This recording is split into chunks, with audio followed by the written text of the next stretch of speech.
everyone. Hi. Welcome to Anime Church. Hey. Oh, wait, is it Easter? Is today Easter? Easter No, Sunday? the Easter's the 20th.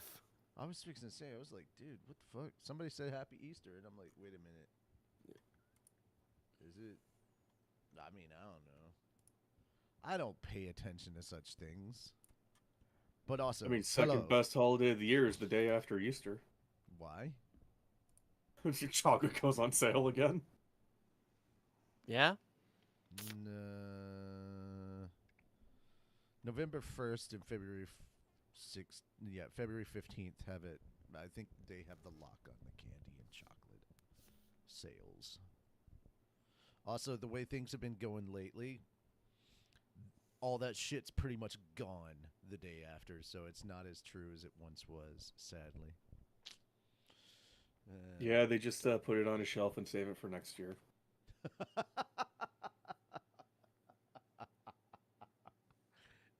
That reminds me of a joke from Tom, the guy that played Biff in Back to the Future.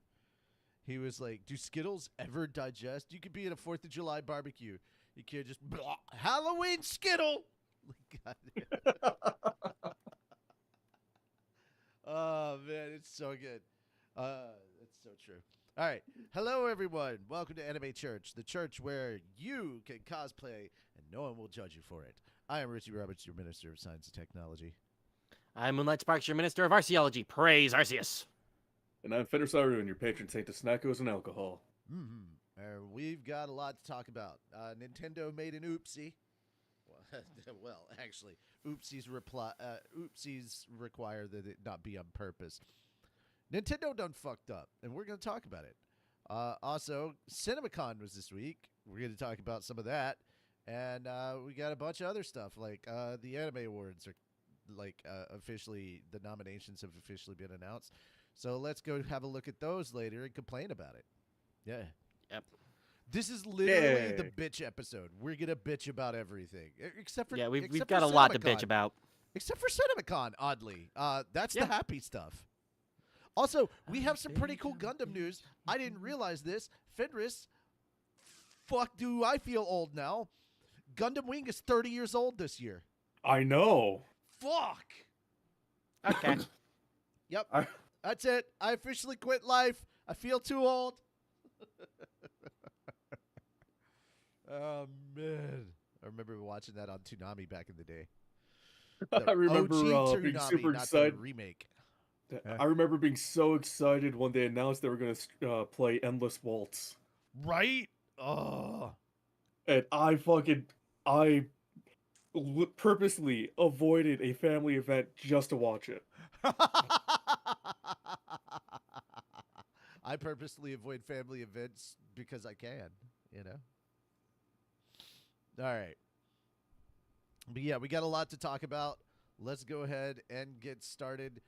So there's a bunch of trailers that dropped, of course, because CinemaCon was this week, and we're going to talk a little bit about them. We got our second official trailer for Karate Kid Legends, and turns out, interesting little story here, Ralph Macchio fought to make sure that Jackie Chan was included in this film. So the big reason why Jackie Chan is here is Ralph Macchio, and I think that worked because you get to kind of blend the two together, and I think that's awesome. But Also, I love that Ming-Na Wen is playing the mother. That's Mulan right there. yep, And boy, is she a badass in her own right. yeah, she is. She could be the teacher in a different movie. Yeah, she absolutely could. Any other thoughts, comments, stuff you want to talk about? I'm really interested in seeing how this goes. I'm surprised the series is still ongoing. I mean, Have you seen Cobra Kai? No.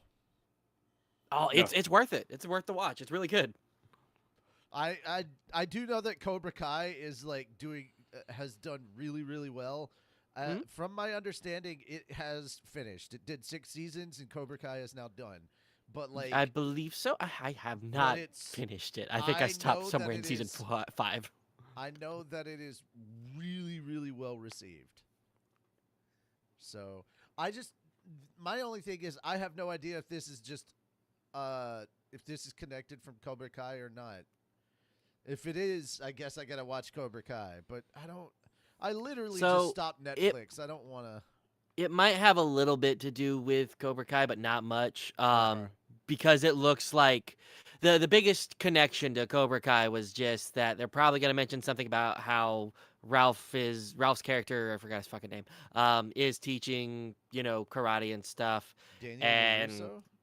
yeah, LaRusso is Okay. teaching karate and stuff, and then Jackie Chan showing up at that place. That is the set of the house that Miyagi lived Yeah, in. that's Miyagi's house. Yeah.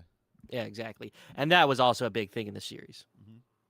Okay. Well, I know that if it's connected to the other movies, that it would make sense that he kept the house the way it is. And the cars. Yeah, wax on, wax off. Absolutely. And that is exactly what he taught to his students. Yep. I'll go wax off somewhere.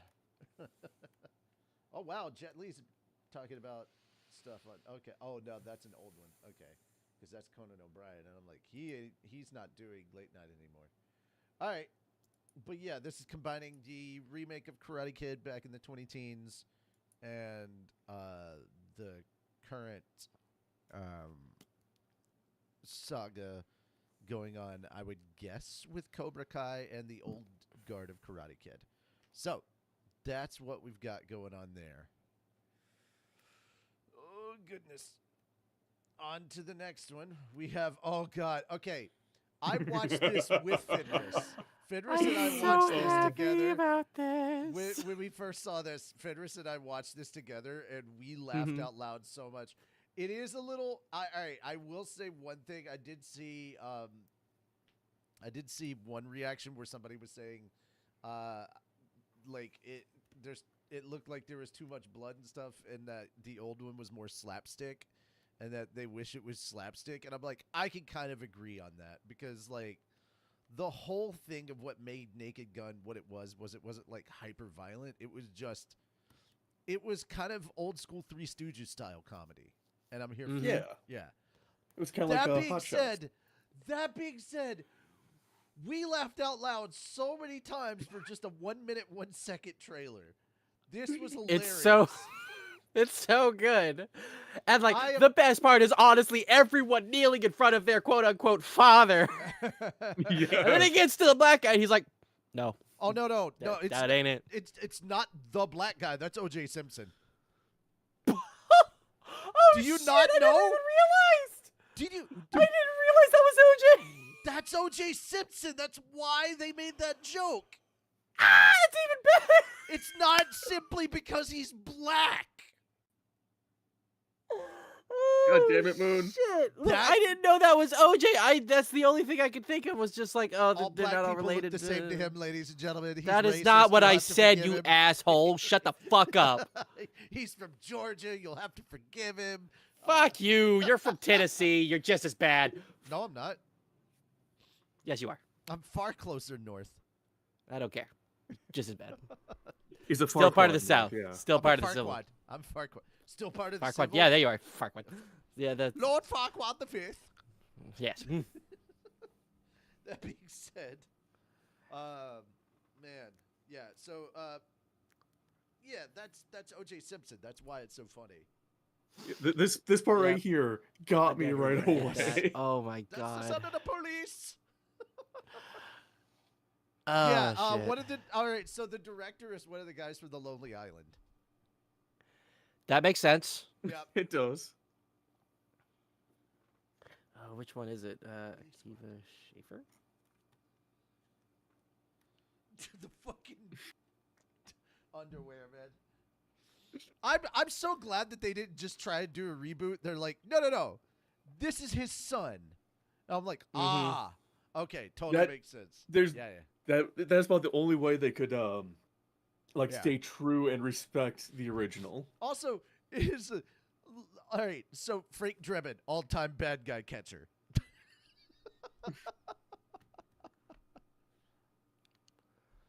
Oh wait.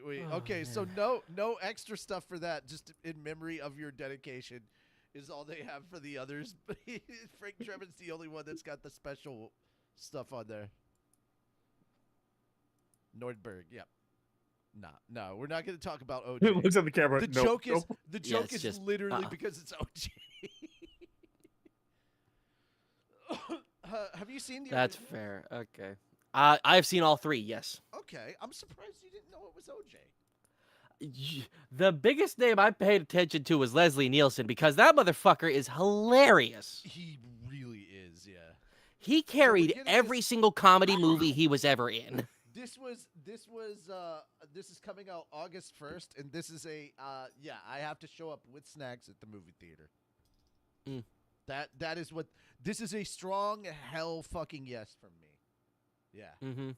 Absolutely. Like, dude, if the trailer made me laugh like at least 5 times in just 1 minute of trailer footage, It's going to be yeah. worth seeing in theaters. Yeah, absolutely. Oh man, if only if only it had happened in June, then we could have all come and watched it at the theaters together. Oh well. Yeah. Yeah. God, that'd be All so right. great. That would, yeah. Okay, so here's the thing. I'm playing this video just so you guys can see, but basically these guys were at CinemaCon and they were talking about stuff. So Masters of the Universe released some behind the scenes footage or basically pictures and stuff. And the main takeaway here is that for any fans of the original series that have wanted to see that if they were going to do a live action, wanted them to look precisely how they do in the cartoon, apparently our wish has been granted. The only person that we did not fully see them full on from, well, everything from the neck down looks exactly how it's supposed to be for Skeletor. We just haven't seen the face because it was covered up because the pictures were taken in transit to the set, and they had Jared Leto covered up. But everybody else, apparently Allison Brie looks fantastic as Evil Lyn, and I'm like, oh, okay, cool. Jared Leto is Skeletor? Yeah, we Yes. talked about this before. That is the perfect voice, honestly. Okay. Because Yeah, I like I remember what told he Richie- sounded like as the Joker. Yeah, like I told Richie, I'm just hoping he's not going to send his castmates to use condoms again. Yeah, I don't think Yeah. he's gonna have. I don't think he's gonna need to do that this time. All right. Hope not. But yeah, apparently the Sword of Power looks exactly like it's supposed to. The few shots that we've seen, like they've looked the part. I've only seen one shot that made me worried, and it was because they were trying to get He-Man into a police car, or rather Prince Adam, and I'm like, why is he back on Earth? But apparently, a lot of the shots that they've been showing have been from Eternia, so we're gonna see actual Eternia and not some half-assed, not looking Castle Grayskull like we did in the previous movie. So Oh, fingers now I'm crossed. thinking of Cops, Eternia edition. All right, moving on. Oh yeah, we have to talk about this.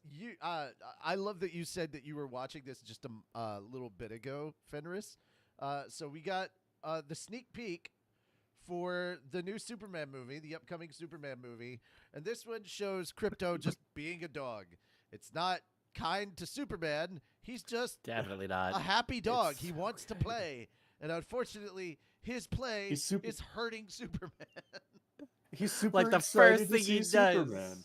is just crash into the hurt Superman, and you just hear the It's like, I get that. You hear bones cracking and breaking as well. True. Yeah, it's fucked up. I'm fairly Also, certain at okay. least half of the fractures that he has are from Crypto. Probably. Ugh. Yeah. Oh, I love it.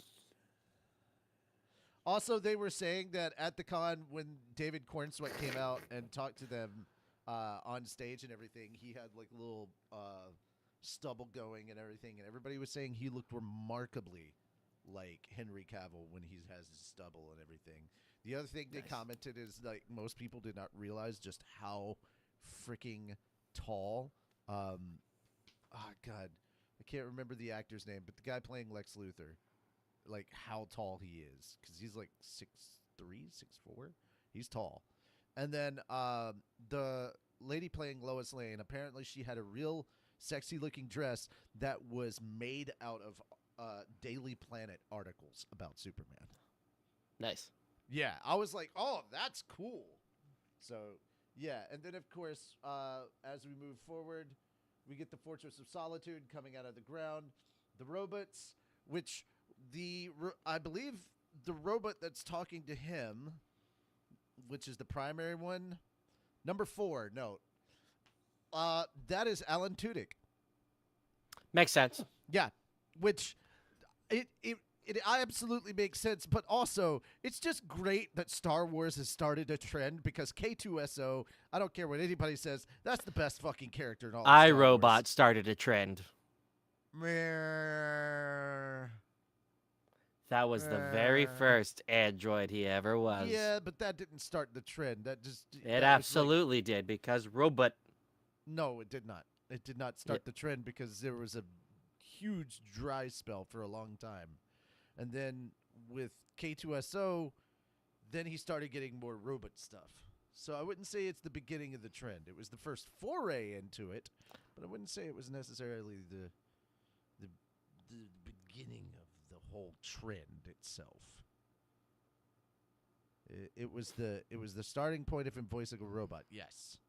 Also, I fucking forgot that movie, and I think a lot of people have too, sadly. Not that it was a bad movie, it's just if it's one of those that fades away as time goes on and it gets further and further. Even amongst Will Smith movies, I think I Am Legend is the one that sticks in people's heads a lot stronger. Out of the more dramatic stuff that Will Smith has done. The Men in Black will forever be the best stuff that Will Smith has ever done. Like, hands down, Men in Black. Men in Black is pretty awesome. Mm-hmm. I wouldn't say it's his best. I'm not going to say Independence Day. I still think Men in Black is better than Independence Day. Oh, no, I was going to say The Fresh Prince. I was talking movies. You didn't specify movies. Also true. I still don't think it's the best stuff that he's done. So yeah, I'm kind of excited for the Superman movie. Yeah, I am too. It's a lot of other heroes in it, and I'm here for it. I mean, just the fact that just going off of the fact that Fenris has watched this trailer more than once says enough about how. I mean, good there's a this dog. looks.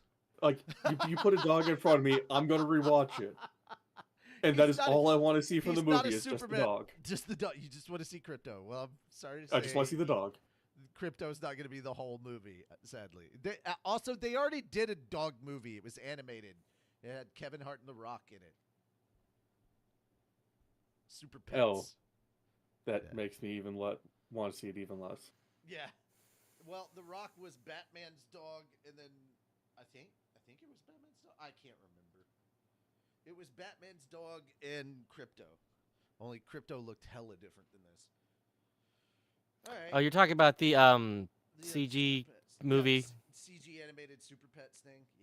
Yeah. Yeah. The remember cartoon, seeing the series that came on Cartoon Network and Boomerang was much better. Yeah. All right, on to the next. Tron Ares or Ares? Ares. Okay. I don't have a dog in this fight. I look at it and I'm like, it's not telling me much except for the fact that Tron has somehow made it into the real world, and I don't care. Yeah. The last movie that they put out, I was excited for, and it disappointed me, so I just lost all. How did it disappoint you? I didn't like the story. I thought it was like such wasted potential, considering the caliber of people that were in it. I was not. It felt like the logical continuation for Tron. Sure, if you think so. I don't really. I'm not really into Tron, I guess, anymore. I see this and I'm kind of excited. Go for it. I hope it's gonna be good. I do too. It's got It really Jeff was. Bridges in it. Well, so did the last film. Yeah, and it was great. Eh, agree to disagree. You could have your wrong opinions. Yeah, that's cool. I allow you to Yeah, have yours. yeah. But like the last movie was great. It was a lot of fun. It brought a lot of older stuff into a modern generation. And what would a digital scape like that look like for a more modern time? And now that we have that kind of coming into the real world, which is what was the plan was from the last movie, clearly either Clue had a backup, which would make sense, and they have found a way to come back into or come into the real world, which would be very interesting. And I'm curious about it. I want to see what's going down. Uh, I know that this trailer didn't exactly give a whole lot of story stuff, but like just them being in the real world is enough to be all like, okay, what's going on there? And also seeing the reformation of this body at one point. Someone's either creating or recreating, that's where the whole idea of a backup comes in, a program. So that's interesting. And then just seeing all the action, I'm not going to lie, it's just cool. Okay. I'm just happy that you know what you're talking about because I look at him like, uh, this has pretty lights. I have no idea what's going on. Yeah, For the most part, I'm pretty sure that's what a lot of this trailer is supposed to be. Yeah, to be fair, this doesn't really. Maybe I would say maybe that probably my opinions on Tron got massively lowered because of Kingdom Hearts. Like the Disneyfication of Tron kind of went into making me care less about it. That's Tron was probably always where it Disney. started. I know it's not about who owned it. The Disneyfication through Kingdom Hearts is what I'm referring to. How they're kind of like taking it and make. Anyway,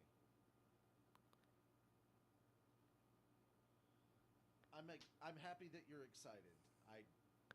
Could have I could have slept through this and not felt any different. I have no interest in Tron anymore. But if people are excited for this, I hope it does well. I hope it's good. I really do. I'm not trying to Yeah. yum your yum. I'm just trying to give my opinion. Sorry. Let's move on to the panel stuff.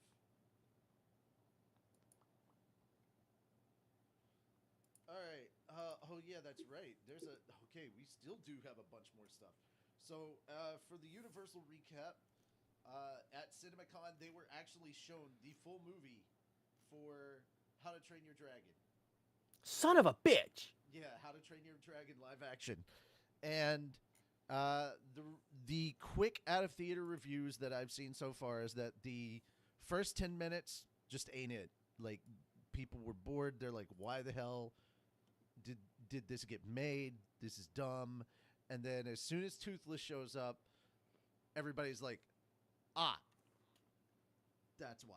And all the emotion, everything that you felt when you watched the original, it's all back.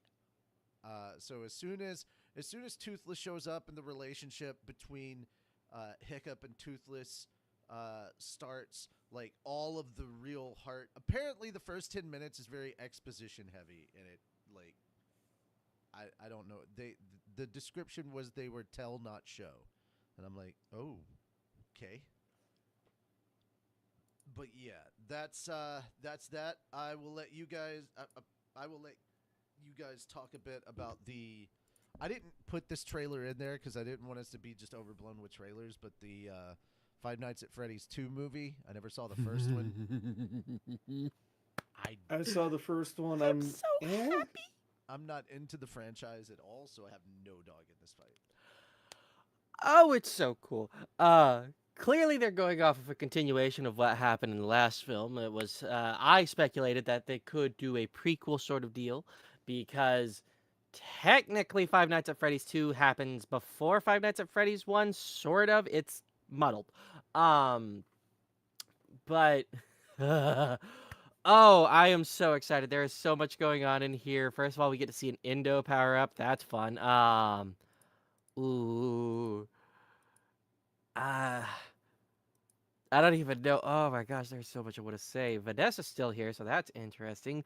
The toy animatronics look amazing. I have no idea who that one guy is who clearly gets eaten by, I think that's Bonnie. Yeah, the blue glow. Yeah, that's Bonnie. I think that's a principal or something. Possibly. I'm intrigued to see what's going to happen with these toy animatronics, if they're supposed to be like new spirits or something like that from the last movie. Ooh, and seeing toy Freddy out there just walking about. Ooh, I don't know if this is an entire, it looks like it's an entire festival that's going on, like an outdoor festival that's just for the FNAF, like the pizzeria, or if it might be run by Fazbear Incorporated or something. And then you got people all around in various amounts of like cosplay and stuff for what is them just, Freddy Fazbear's for what it does, Five Nights at Freddy's. Ooh. And then we still, I'm only just noticing this, the hand picking up the knife. I am very excited for this. The last one was so good. Oh God, Bloom Boy. How did I miss that the first watch through? God. I just click on it and his face is right there. Fuck's sake. Jump scared myself. God. But I am very excited for this. Oh yeah, we even get to see freaking Mangle. That's an interesting one to see too. I wonder what the rest of it's gonna look like too. Clearly there's like barely any hint of story in this trailer, and that's okay. This is just the hype one. Kind of probably what the Tron one was as well. Just throw out hype. Here's this stuff. You know you want to see it. We're giving you what you want to see. Have fun. And it's like, oh. So, very excited for this movie. I could go on forever. Yeah, I can tell.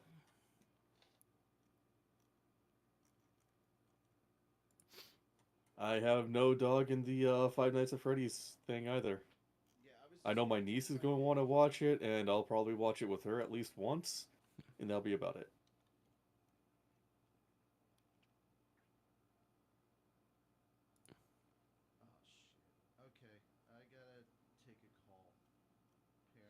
Okay.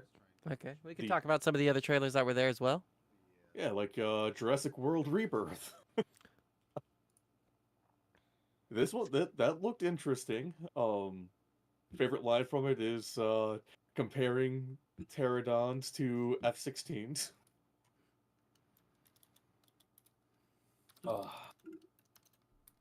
And the fact that there's mutated dinosaurs that have never been explained in the other movies.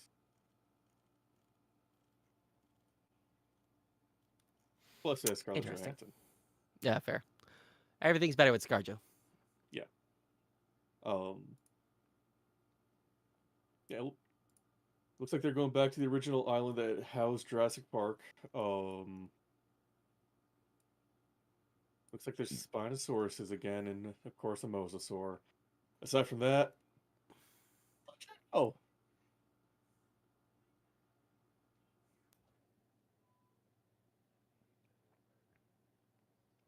Any thoughts on the bad guys too, Moon? Bad guys too. I haven't even seen the first one.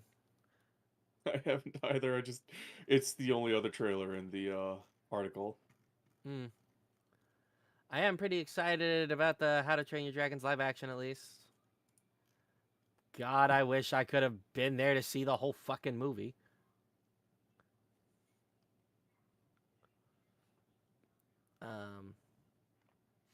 But also, while we're on this topic and having to wait for Richie, did you know that they have made a Universal has a part of their parks now that's How to Train Your Dragon's based. I did not. Yeah. And they have robots for like little baby dragons that are like light I think they call them night lights or something, light knights, because it's the, babies of the Night Fury and the Light Fury. Yeah. But you can kind of clearly tell that it's using the robots from those very famous video clips that just have, the dog robots just kind of walking everywhere. But oh, it looks so good. There's a clip going around of someone talking to the hiccup actor next to the animatronic for whatever it's called, Toothless. And that actor is doing a really good job at capturing the voice and mannerisms of Hiccup. Oh, that's awesome. Yeah, I gotta see if I can find these clips and send it to you later. They're all on Instagram. But yeah, new park that I want to go to. Fair enough. That sounds expensive. Oh, always. Really expensive. Unfortunately.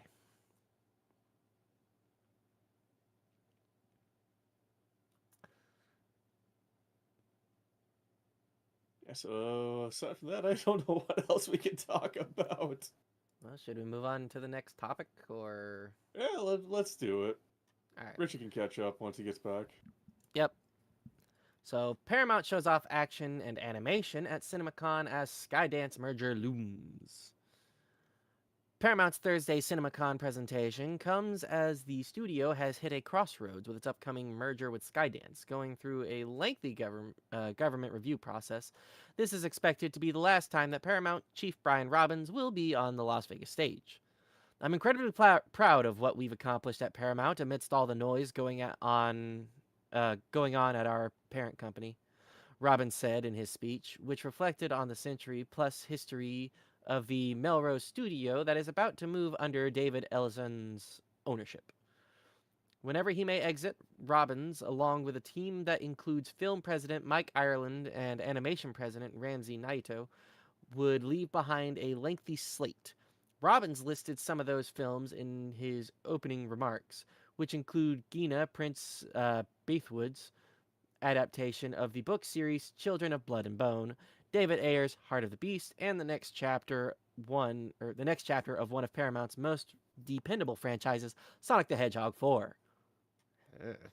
Domestic distribution chief Chris Aronson also continued his CinemaCon tradition of dramatic entrances, taking part in a Mission Impossible themed motorcycle stunt show, along with candid thoughts on the challenges facing moviegoing. We have to offer a premium moviegoing experience, not just charge premium prices, said Aronson. He praised movie theater chains that are making pro-customer changes like fewer trailers, grassroots marketing to potential moviegoers, daily deals on concessions, and extended matinee prices until 6 p.m. To drive that home, he presented a graphic listing theater chains that do each of those things, such as Midwest chain Classic Cinemas, which has extended matinee prices across all of its locations. But Aronson mixed the constructive criticism with a little dash of snark. Discount Tuesdays. Everybody does them, but why not discount Wednesdays? Unless you're already at full capacity, he said. Robbins and Aronson gave way to a presentation that was focused on action and animation, starting with Glenn Powell and Edgar Wright presenting their take on The Running Man, which Paramount hopes will play a role similar to what Gladiator 2 played against Wicked and Moana 2, and attract moviegoers who want fight scenes instead of music numbers. On the comedic side, the Lonely Island member Akiva Schaffer will bring back the Naked Gun series, which got the audience roaring with laughter when an extended trailer showed a biting acknowledgement of O.J. Simpson's involvement in the series. I wish we would have read this one first, then I would have had, more understanding and not said stupid things. Yeah. Yeah, I feel bad. I wish they would,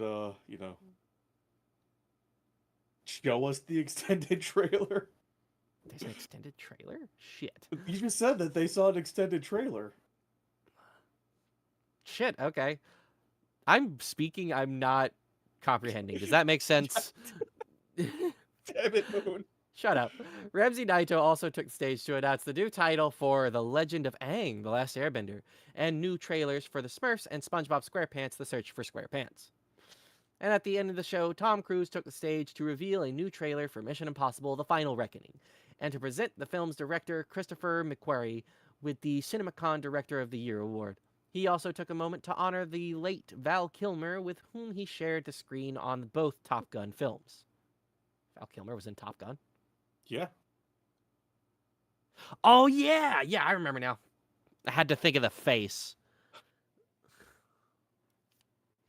Lord. Anyway. Sometimes it hurts listening to you. Look, shut up. I remember faces better than I remember names. Be happy I can remember who Tom Cruise is just on hearing that name. Who? Exactly. But yeah. So that's interesting. I'm concerned about that merger happening if so let me make sure I did read that right. Would leave behind a lengthy slate. Robbins listed some of those films in his opening remarks, which conclude.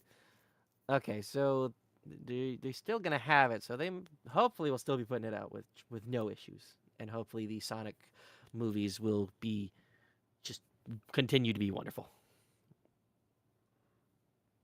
Yes, let's hope for that. Even though I have no interest in watching Sonic movies.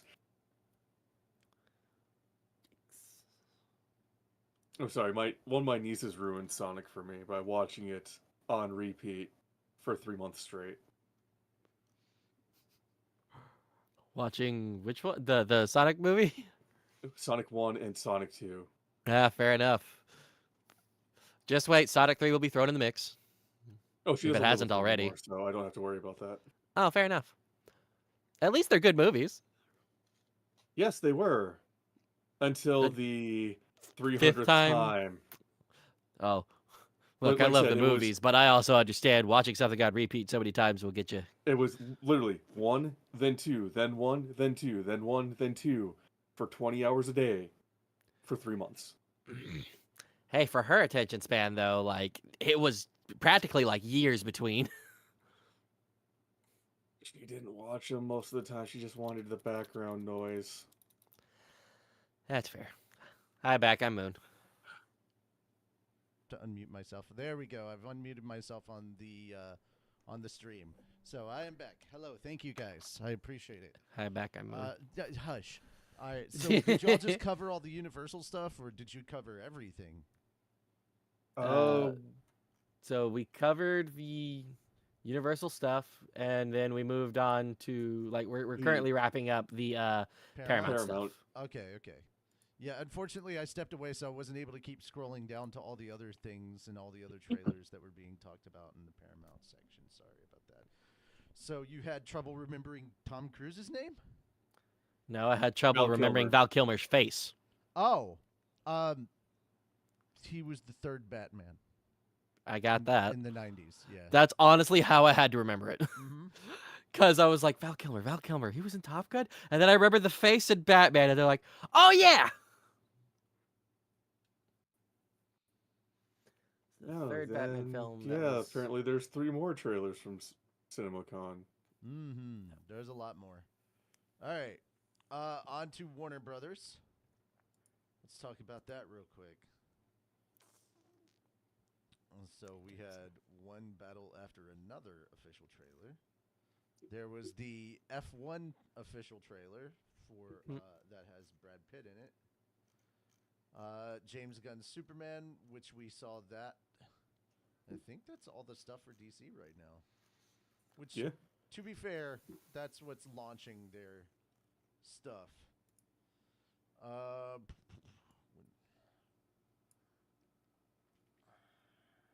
So, yeah. Also, apparently, there were a lot of theater owners that are disappointed in the studios because it feels like the studios are just trying to get their movies out onto streaming as quickly as possible because it's not. Well, that's why they're making more of their money now. Yeah. Well, we actually appreciate that because most of us aren't good. Like the way things are right now, we can't exactly afford to go to the theater. Oh, yeah, definitely not. You know what? Theater chains sucks to be y'all. If you weren't so freaking expensive, maybe we'd consider going. You know? And that's all I really got to say. I don't know anything about the F1 trailer? Did you guys watch it or anything? Because I didn't put it on the list. So My first thought is, much like NASCAR, they just take a left turn. No, F1 takes more than lefts. F1 takes more than lefts. This is like an actual. This isn't like a looped track. This is like an actual road. Okay. But I don't know. my anything about thought F1. was, this is one of the few guys whose faces and names I somehow remember. But my thought Brad was, Pitt. I like Brad Dude, Pitt. my to this day, my favorite movie that Brad Pitt has ever done is Bullet Train. That was such a Yes! good movie. Bullet Train. Fucking love that movie. Fantastic. Yes, it was so. Dude, Hey guys, can we just have a watch party of Bullet Train, please? Dude, it's as simple as this. It's as simple as this. Do you want more story in your story? Well, we put more story in your story so you can story while your story. It The wasn't fucking- this. A wasn't, goddamn oh, water And it bottle has a works! story, and it so works. wasn't Bullet Train Brad Pitt's response to him being in Deadpool 2? By having Ryan Reynolds show for like 5 seconds at the end? The response was the Ryan Reynolds part. That was the Yeah. the wink and the nod at Deadpool 2. But Yeah. no, the movie wasn't for that reason. Also, Yeah, sorry, I meant the Ryan Reynolds part. yeah, the Ryan Reynolds cameo was absolutely a wink and a nudge at that. And it because was they did so the same- good. And it worked Because you just so see him and you're well like, with "The fuck?" Story too. It worked so well with the story. It was like, blah blah blah. Dude takes off, and it's fucking Ryan Reynolds. What? Yeah, it's so good, guys. If you have not seen it, we need to do that. We'll have a movie. And You then know what? also, we can Anne have a movie Hathaway night. being there for like only voice up until the end, and then it moves Brad Pitt's character to tears. Like, you showed up for me. That's Thank Sandra you. Bullock, my guy. No, Sandra Bullock. Fuck. Just in terms of age, they are vastly different. God help me. I will never forget Sandra Bullock because I love the movie Speed. Fair. Yeah. Sandra I Bullock, love specifically from that- Speed 2. I love that Sandra Bullock and Keanu Reeves had like the biggest crush on one another, but they were too afraid to say anything. Otherwise, they probably would have dated because they totally had a crush on each other. And I'm like, oh my god, that's cute. hilarious.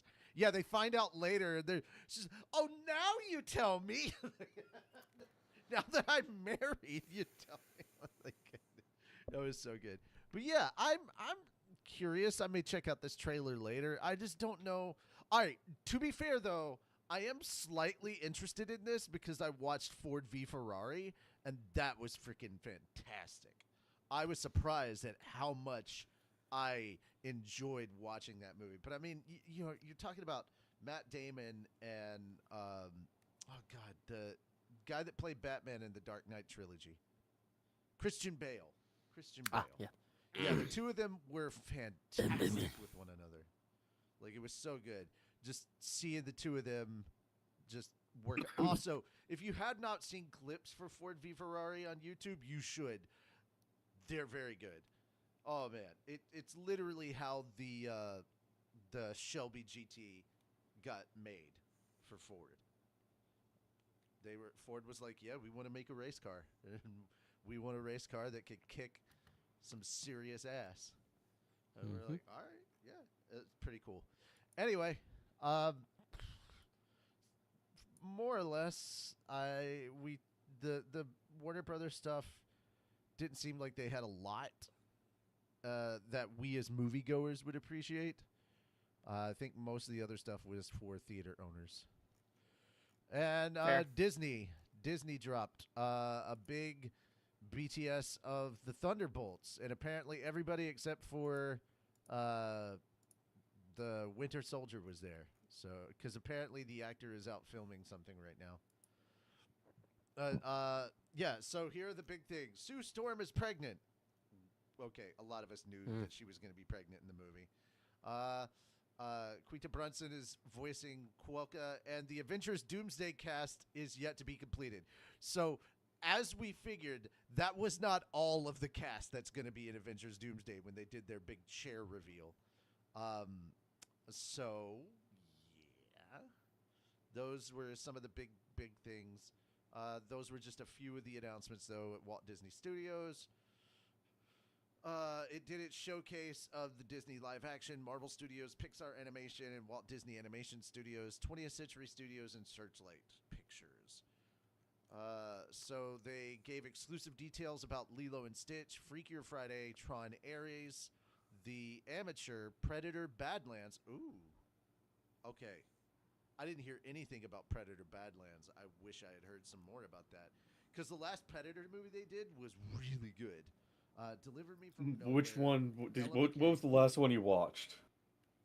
The last Predator movie that they did that was officially released was the one that took place with the Native Americans. I don't Prey, remember I that believe one. It was called.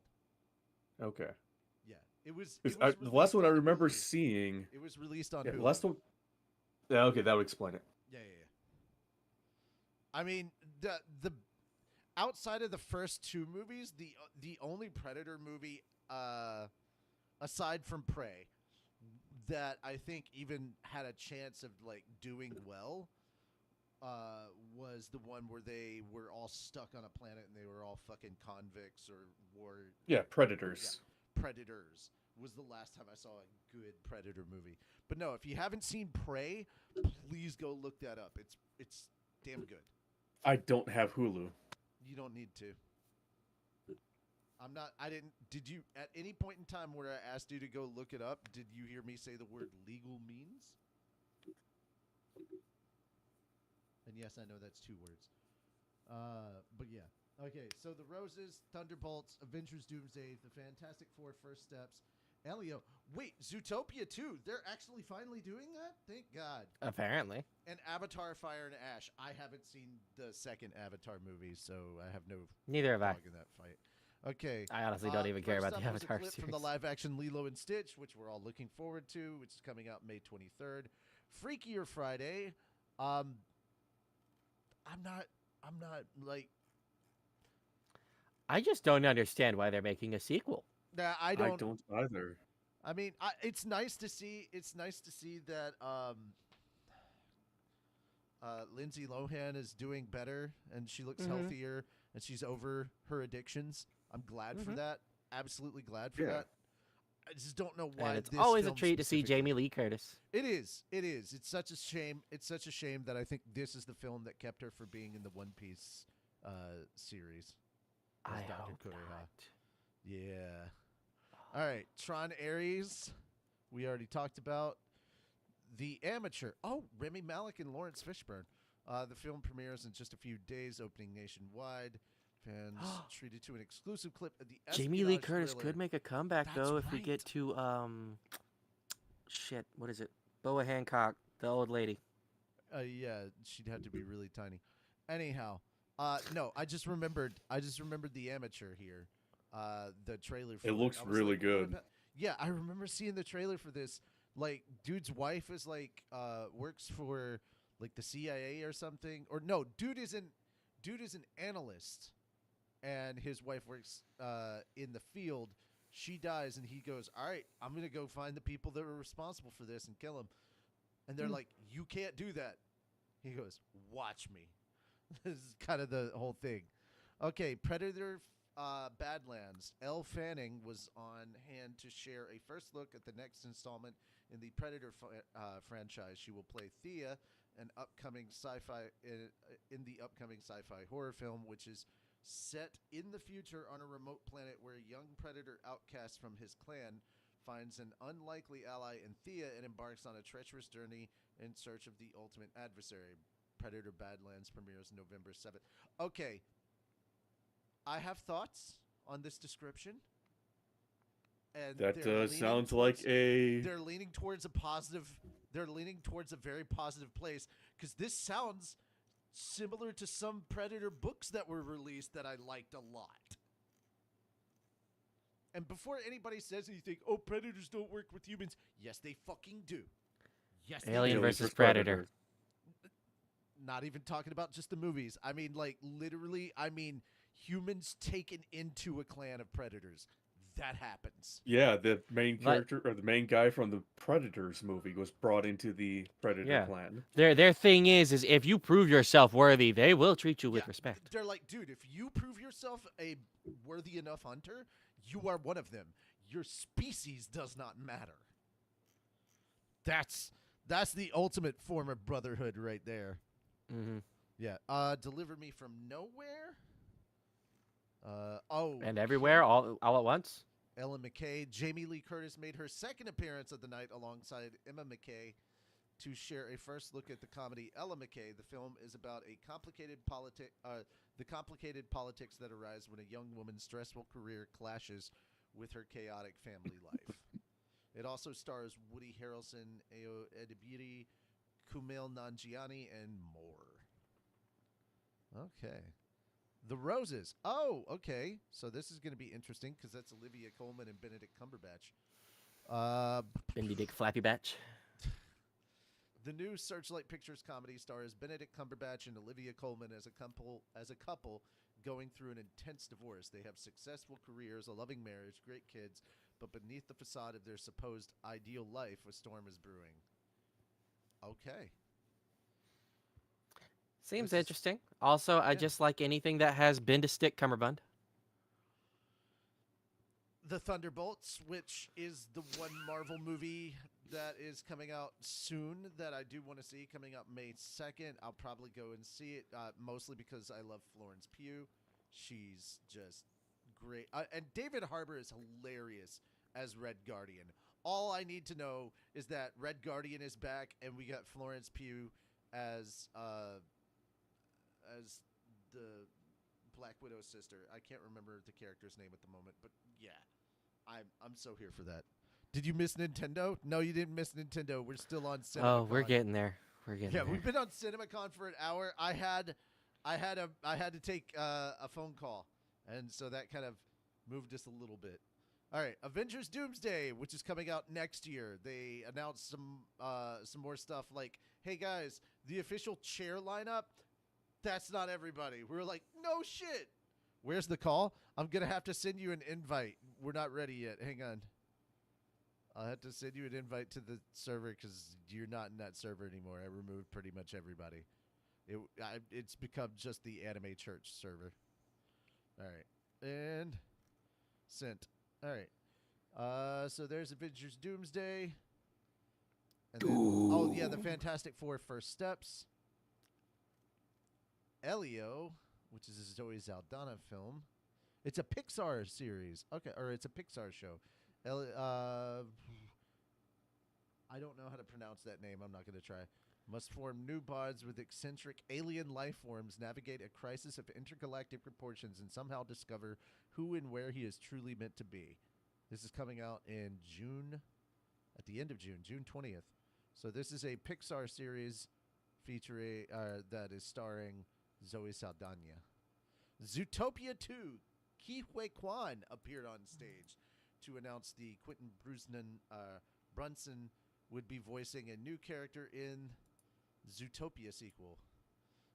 She will play a Quokka therapist named Dr. Fuzzby, and Quan voices a new character, Gary DeSnake, and stars alongside Jennifer Goodwin and Jason Bateman, who are reprising their roles as Detective Judy Hopps and Officer Nick Wilde. I'm adding Officer because he's not Nick Wilde.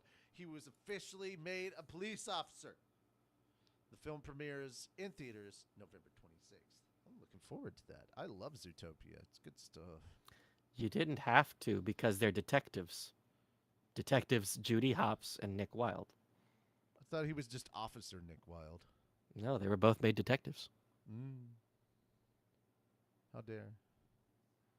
So I have to give him a role. That's so funny. Actor. There. I don't have the ability to, otherwise I would. Neither do you're I. good. was Then trying. Avatar Fire and Ash, because, why not give James Cameron all three of the top three highest grossing films? I fell into a burning ring of fire. I bet those STDs hurt. All right, it's time. I love it. He's like, Mother- Really? I was about to say. said that. Like, I was getting ready to go to the damn bathroom, and then I hear it's All right. Well, we just finished, right, dude? We just finished. Oh man! All right. Funny, So there we go. funny. All right, we got a lot. You we sound like you're in the apparently bathroom, have a lot to too. say. What do you mean I sound like I'm in the bathroom? What the fuck are you talking? Hold up. This better not be using the wrong microphone. You're kind of in the distance a little on your microphone on my. I shouldn't be. Now you're using... closer. Now you're closer. There we go.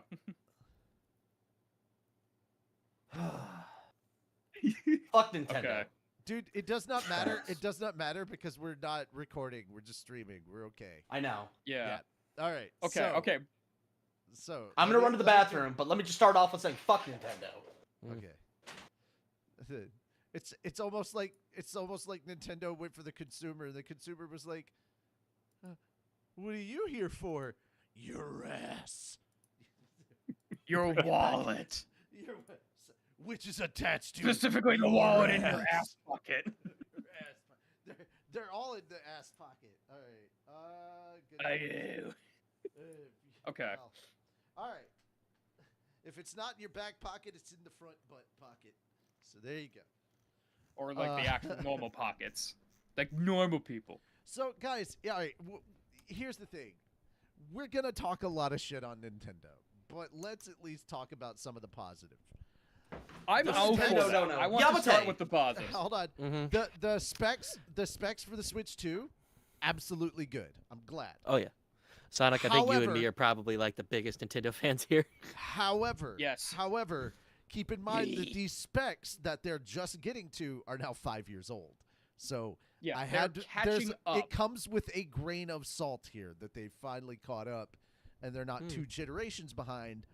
But also keep in mind that the consoles that they're competing against are now in the process of moving on, are now creating the next generation console for both of them. That's Xbox and PlayStation are already working on whatever they're going to call the next consoles that they're dropping. I mean, Yeah, you got but I mean, the thing- PlayStation 6 and the Xbox like, Infinity. Historically Okay, speaking, yeah. though, that's always been Nintendo being a generation or two behind, and it's never Yeah. been a problem, with the exception of Wii U. Having said that, though, like, Well, the- hang on. We're Okay. not getting to the game. We're listing the positive stuff first. Oh, Yeah, okay. let's do the I missed positives We're that. gonna first, do and then we're we'll gonna go do into a all the couple of negatives. minutes of positive before we do like the hour-long rant of negative. Okay. And then, yeah, do the positive, and then we go for the jugular. Yeah, there we go for the joke. I- Okay, the other positive stuff. A lot of the games and announcements that they had for their Nintendo Direct, that was good stuff. That was very positive. Getting Oh, yeah. getting an exclusive title from From FromSoft, FromSoft that's insane. of I mean, all yeah. things. Yeah, I'm it's kind of like looking 5 forward to years Bloodborne late. too. It's 5 years late, but at this point in time, props to Nintendo for getting Final Fantasy VII Remake. Also, Square, can you give it to fucking Microsoft as well? Jesus, throw them a bone. God. All right. There were a lot of things in the Direct that was very, very awesome and exciting. And then the funny thing is they didn't mention price at all in the Direct. You had to go and look that up No, yourself. very Yeah. And that's when cold water was dumped on the internet. Before we get to that, I will say this. While it is nice to see a bunch of these titles sitting there on the Switch for about the same price as they want to charge for the Switch 2, I could in fact get a Steam Deck and play most Steam of those Deck. same games. Mhm. Yeah. If I wanted much to is play Steam Final Deck? Fantasy VII Remake on the go, Steam Deck like 400. Oh shit. Okay. The very minimum one is $400. Yeah. You also have other models on top of that, which I want to say You know what? That's I a love solid what- point. That's what I'm going for. all of the stuff that Nintendo is doing hardware-wise are great, and it's like more of a finally moment. Yeah. But at the same time, you have to look at it as like, okay, look at your competitors who already have, maybe not quite to the same extent, because I do know with the Steam Deck, it's like not 1080p 120 FPS. It is, I believe, 80p 90 FPS. This is just the Steam Deck, mind you. You can look at ROG Ally, Lenovo Region, MSI Claw, etc. But the point stands is that everyone else has kind of already hit this point, so it's like, Yeah, Nintendo. Yay, you're finally catching up with the rest of us. But it's like we It's could not- already kind alright, of moved so on. Nintendo pioneered the portable console, Mhm. That is true. but they don't have exclusive rights for portable consoles. So as soon as the Switch was out, people started looking into it and being like, "Well, how can we do this?" And now we have multiple portable consoles out that were at this level already, and it's just like, oh, so the guy that has the wait, biggest no, name- hold up. If we're being like not to split hairs here, but the Milton Bradley Microvision was the first Oh. portable console, and that was First mainstream. that was like, 10 in- years before the Nintendo Game Yeah. Boy. Yeah, and who knew about that? Doesn't Wait, matter. did They you didn't say Game pioneer Boy? it. Yeah, that okay, was- I was gonna say Game Boy probably. Oh, Yeah, okay. that's handheld. We're talking about portable console, which is much I stronger mean, than the handheld. A handheld is still Oh. a console. He's not Yes, wrong. but when saying Hybrid console brings a system. different thought. Again, Yeah. it's sort of the perceived interpretation versus the actual interpretation. Fair enough. Okay, well then, if I guess with console, what we if could that- assume if with that's modern what console, counts, at least in the If definition. that counts, all right, if we're saying that it doesn't matter if it's the quote unquote idea that everybody has in their heads right now as console, then Nintendo still wins for Game Boy. Yeah. Well, I they think for the didn't. sake but of splitting no, yeah, hairs, they definitely win, but they did not pioneer it. Is sort of where I'm Yeah. splitting hairs, but yeah, they did. I not mean, yeah, they pioneer didn't it. start it, but they think made it I better. I will say one thing. I think perfected will it. help with it. That's yeah, it, they, yeah. One that I think two modern portable consoles can play AAA games. With like the point- Game Boy and stuff like that, they could not play AAA games. You're not The seeing point- the AAA point games being going right on to now- that. The point being right now that Nintendo is doing what it always does, and it's playing catch up. So Yep. that's Yeah, that- and then that's- also that's charging the like point I it's was been making. the Yeah, Yeah. hold on. Well, actually, hold on. to be fair, We'll get to yeah, that. they're playing catch up on the console, but they're innovating in another spot that sucks ass. Yeah, greed, indeed. Yeah, So sadly. that being said, we're gonna look at We're really trying to hold back there. All right, now we're gonna start talking about pricing. The pricing for just the other stuff alone is kind of insane. So we get Let's start with you the get console. The console. You get the Joy-Con 2 controllers, the Joy-Con 2 grip straps, dock, HDMI cable, AC adapter, USB-C charging cable. Which, yeah, but like, guys, you're aware that the Joy-Cons are like $80 a piece. Yeah. That's ridiculous. Hopefully they fix the drift this time around that you don't have to constantly Yeah, buy new absolutely. ones. Honestly, I It wasn't have $80 no before, I have another no 90. Bro, they weren't willing to admit there was drift until there was like an EU class action lawsuit against them. I have absolutely Uh, no faith that they and fixed they- the drift here. They Mhm. refused to fix it even after the third EU class action lawsuit. Yeah. Yep. Well, hopefully they did fix it with these, but if they didn't, then that is going to be even more lawsuits. Because I'm- fuck's sake. I'm sorry. It's just the whole like history that we have with the previous iteration of Nintendo's consoles. Nintendo, does it's not give us called a- Hall Effect. Add them Like- in. like I'm gonna be honest. At first, we were really excited because of the Switch, and then I realized I'd probably play my PlayStation, my PC, and my I'm sure other people play their Xbox way more than we play on our Switch. Oh yeah, absolutely. Well, I'm I definitely play PC a bit more, but I've always done the Switch more than everything but the PC. And really, the Oh, only yeah. reason I don't play the Switch right now is just because I don't have it hooked up to anything. Mhm. Like I let mean, my use Switch the- to a most of buddy the- like 4 years ago. I have amongst- not missed it at all. Amongst Mhm. most gamers, Honestly, amongst most gamers, I feel like Moon, you are kind of a rarity in that case. How so? Most gamers that I know, they that do have a Switch, they don't play it a lot. Like, it's very minimal that they use their Switch.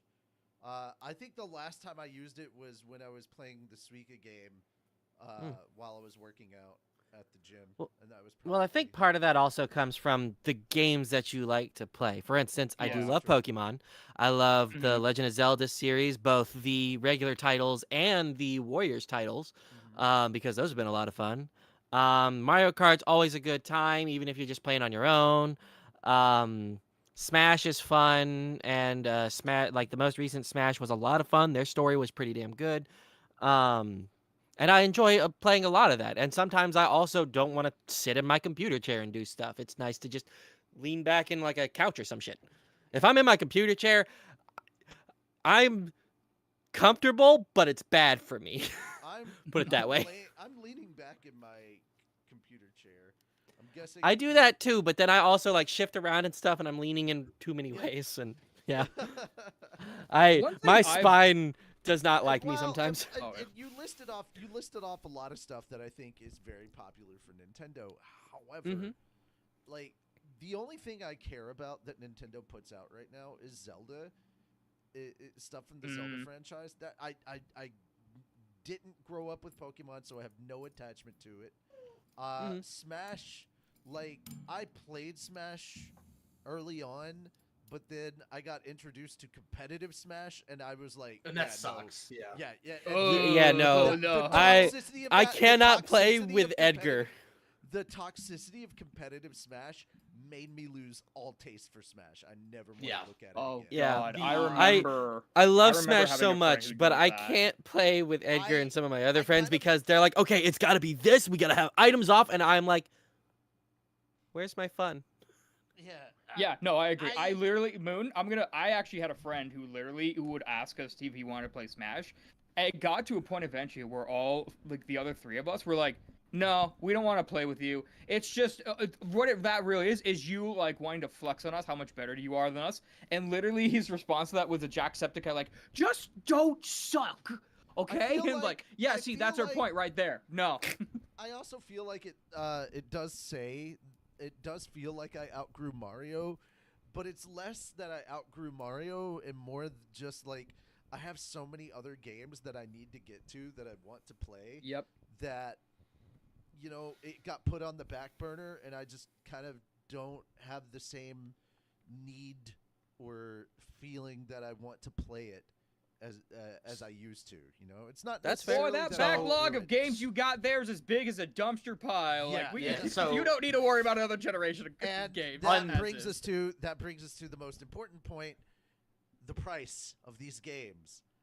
The Yep. scariest part isn't the fact that these games cost this much; it's the fact that the industry is looking at what Nintendo is doing, and now AAA titles could cost the same amount. Yeah.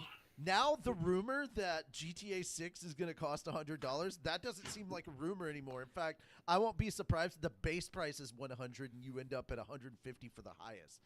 This Yeah. is It fucking wasn't a rumor. ridiculous. It came straight from one of Rockstar executives' Jesus mouths Christ. that they Oh, want to charge God. $100 Fuck bucks for it. yourself. Go fuck yourself. And that was Yeah, a couple years ago. They said this. Yeah. Unpopular opinion, but the last game that Nintendo made that was worth the price was Smash Bros. I will not. Dude, Tears of the Kingdom was a $70 expansion pack. It was not worth the price. I will agree That with should have that. been $40 at most. I disagree. was with enough that. added- I 100% disagree with There that. was I enough 100% added to make it disagree. a whole new game. That is- Fuck off. dude, okay, no. One, it's not an expansion pack. You had the same world at 3 different levels. You had the sky world, you had the Yep. overworld, and you had the underworld dark area. If you didn't go walking around in all those different places and exploring everything, you would think it's just an expansion pack. But that's No, like, I did, that area is and- huge. There is so much to do. That's I will. And then the wholeheartedly addition of the this- arm powers, those are that- completely different. I Yeah. agree That is it's what a expansion $60 packs used game. to be. I That's what expansion packs were, man. They added new content of that scale. It was still using the same base game, It's just an adding to it. That is by entirely new definition. story. It is. So- It not doesn't like- matter if it's Also, it's it's not the it's same not an expansion entirely It's new not the same story. base game. It is It not is the same base game. continuation. It is the continuation of the story. It's not Yes, an it's called a entirely new sequel. story. It's an expansion. It is It not. is an Does that make expansion. Majora's Mask the expansion to Ocarina of Time then? Is that how that Yes. works? No. Well, No, more of a spin-off. it's its own game.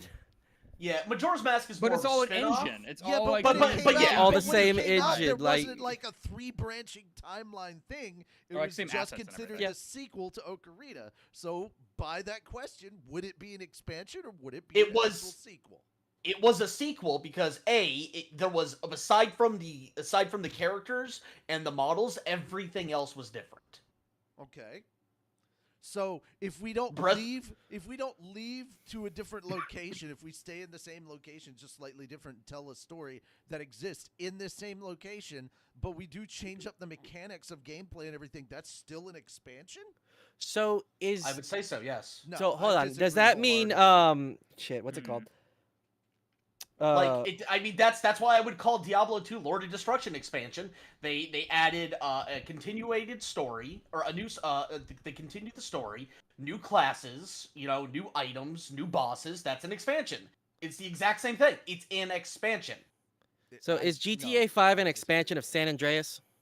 I never played GTA 5, so I'm not sure. I've not played San GTA Andreas or 5 GTA has the 5. San Andreas map in it. It's just part of the same area.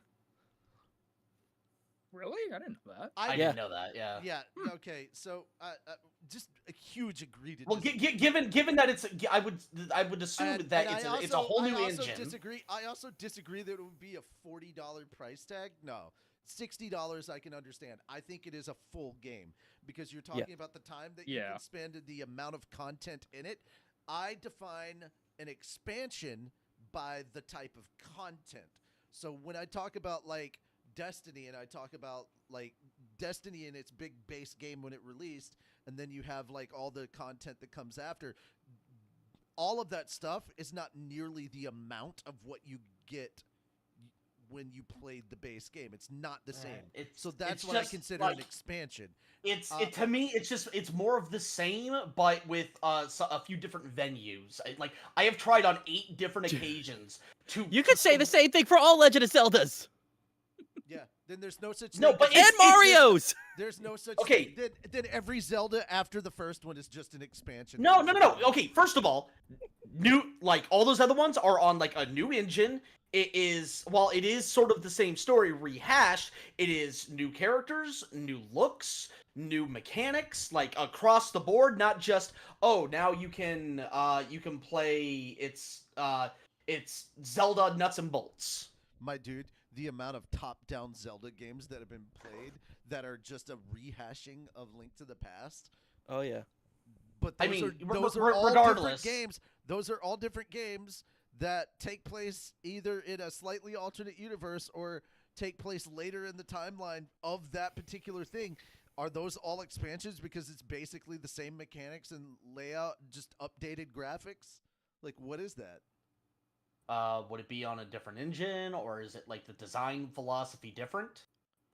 I mean, the only thing that's been really changed about the gameplay and everything is that like it's slightly updated, but for the most part, everything's kind of they throw in one or two other mechanics. Like, in this version, you can like turn into a painting on a wall and walk around, or in this version, you have the 4 literal swords. definition of expansion: an addition to an existing game, typically adding new content like characters, maps, storylines, or game mechanics, often requiring the base game to function.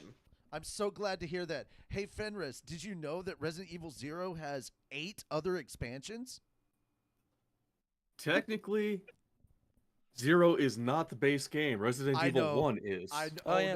Therefore, 0 is an expansion of 1. I'm reading you the definition, man. Like, that's just what it is.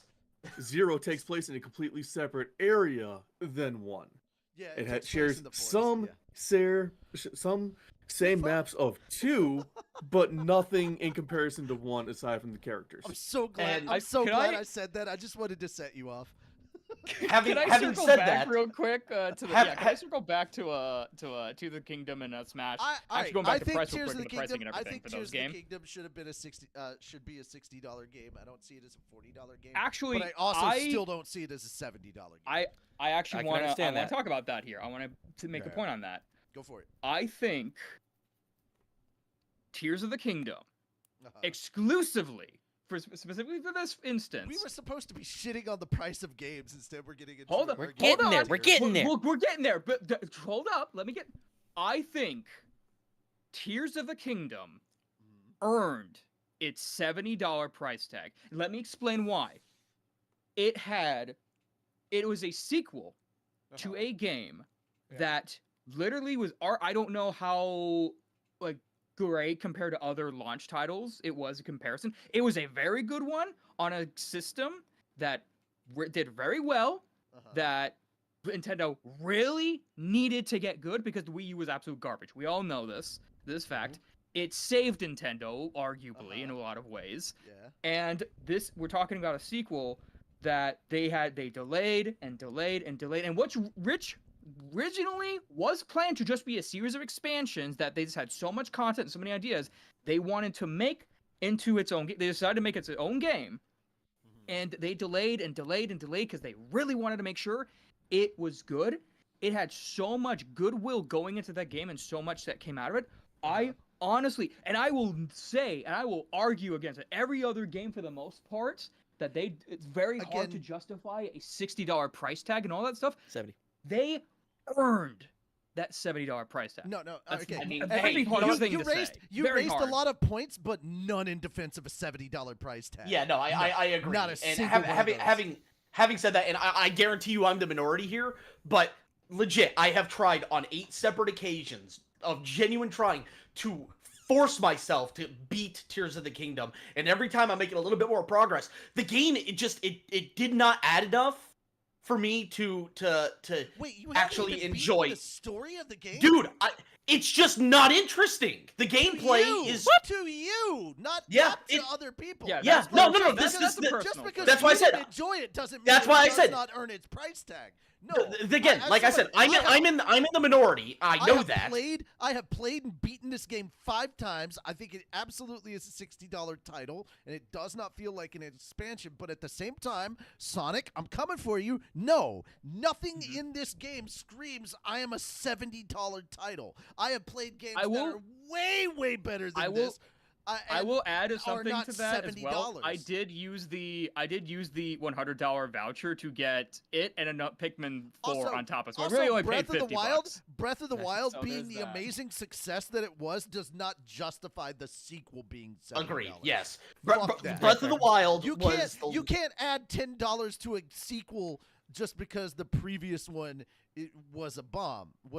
Yeah. Also, It was if you're more going to talk because of its about good if you're going to talk faith about a of game that overall. had a lot of work put into it, that was really well done, that was a complete remaking of the original in every single possible way, but still had the feeling of what you originally played and gives you that nostalgia, then by all rights, the real $70 title should have been Final Fantasy VII Remake, because that was way, way better. And Rebirth, And I've got one last thing to say, and then I'm done on dare that. say that Rebirth is a expansion of Final Fantasy VII Remake, you are out of your fucking mind and you don't know what So- you're talking about. Yeah, no, it's The- it's Are this they too. part of the same? Well, The- are they the part of reason- original same story though. He's got a point there. Just because you're From right. the original. How dare Yeah, you like, say I mean, if something anything, so you can't truthful make and that. controversial? How I mean, dare you you? can make that argument. Yeah. The reason that I say that about Tears of the Kingdom is based on one fact.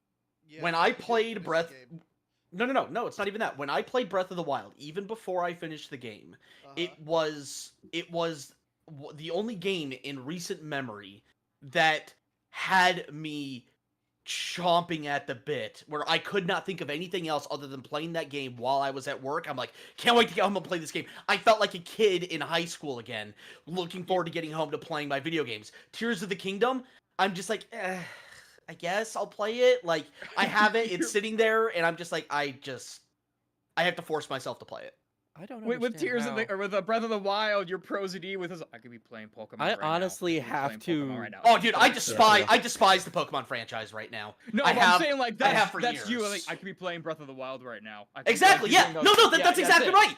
Yeah, Yeah. It's just like this is just Breath of the Wild with a few extra bells and whistles. That is how I see it, and it does not recapture that feeling that Breath of the Wild gave me, and so in my book, it's a failure. I can see that. I wouldn't go as far as to say it's a failure, Definitely not. but I do understand where you're coming from with that. Coupled with the $70 price point, it's a failure. If they had charged, if they had charged between 40 and 60, I would be significantly less critical. All right, ladies and gentlemen who are currently watching this video and listening to Tony's rant, this is the reason we don't let him post about gaming comments on the Fat Dog Twitter account anymore. Yo. Oh, dude, like we would be the most hate. We'd be the we would be the second most hated Twitter account on the internet, only behind Elon Musk. Ellen. Yikes. You say that bitch's name correctly, Elon Musk. I have no love for that person. All right. That being said, yeah, let's talk about the actual price. Jesus fucking Christ, the games. $70, $80, $90 for certain physical copies. Look, everything else is at $70. I could understand if they were sticking with $70, Yeah. but the $80 is really painful. No. The $90 is just stupid. Dude, all right, look, I've had I want to kill physical so media much, with that one. How many people here? Physical. How many people here have sat down with us and played indie games that cost like $20-$30 and had some of the best times of their lives? Fucking Undertale and Deltarune is some of the best memories I will ever have in my life, and I had to pay, I think, $10. Dude, I gotta sit here and say I've gotten more out of the $20 I spent on Phasmophobia than any of the game titles that they put out there. Yes. Like, just I think I just even putting it out there. paid If you're like, trying to kill the AAA gaming industry, this is a see. good way to do it. I'm sorry, I'm Oh, with yeah. Angry Joe. I'm very pro-consumer on this one. Yeah, This no, and is you know- outrageous. Oh, yes, 100%. Get the You know fuck the out. Also, you know the irony the too. fact that they're charging for the demo and they're charging $30 to upgrade you from the Switch to the Switch 2 with your games. Yep, Go fuck yep. yourself, Nintendo. What demo? Agreed, dude. And you know what? The irony of this all, The, we have like been the saying, tech demo. we have been saying Oh, the for tech years. demo? Oh. We Yeah, as that's a whole, stupid. the gamers as a whole, for years have been saying, you know, ever since the introduction of more digital, it's like, okay, well, the digital should be cheaper than the physical copy since there's no physical overhead. And they're like, bet, we're gonna do that. It's $90 for the physical and $80 for the digital. Fuck you. Which But in the that case- physical's This is not not even what we doesn't even meant. have the Really game on the physical, yeah. cartridge. It's just a CD key. All right, Essentially. You will own nothing and you will like it. yeah, that's kind of where we're at. All right, so the Switch 2 is set to be released on the 2nd of June? 2 months from now. 5th of June. June 5th, sorry, June 5th. So that's where we're at right now. There's the basic information. I'm keeping. Yeah, I'm let's get to keeping the price of the stuff- console now. Oh yeah, 450, tentatively 450, because that's Oh, before. yeah, tentatively. Guys, keep in mind that's before tariffs. Mm-hmm.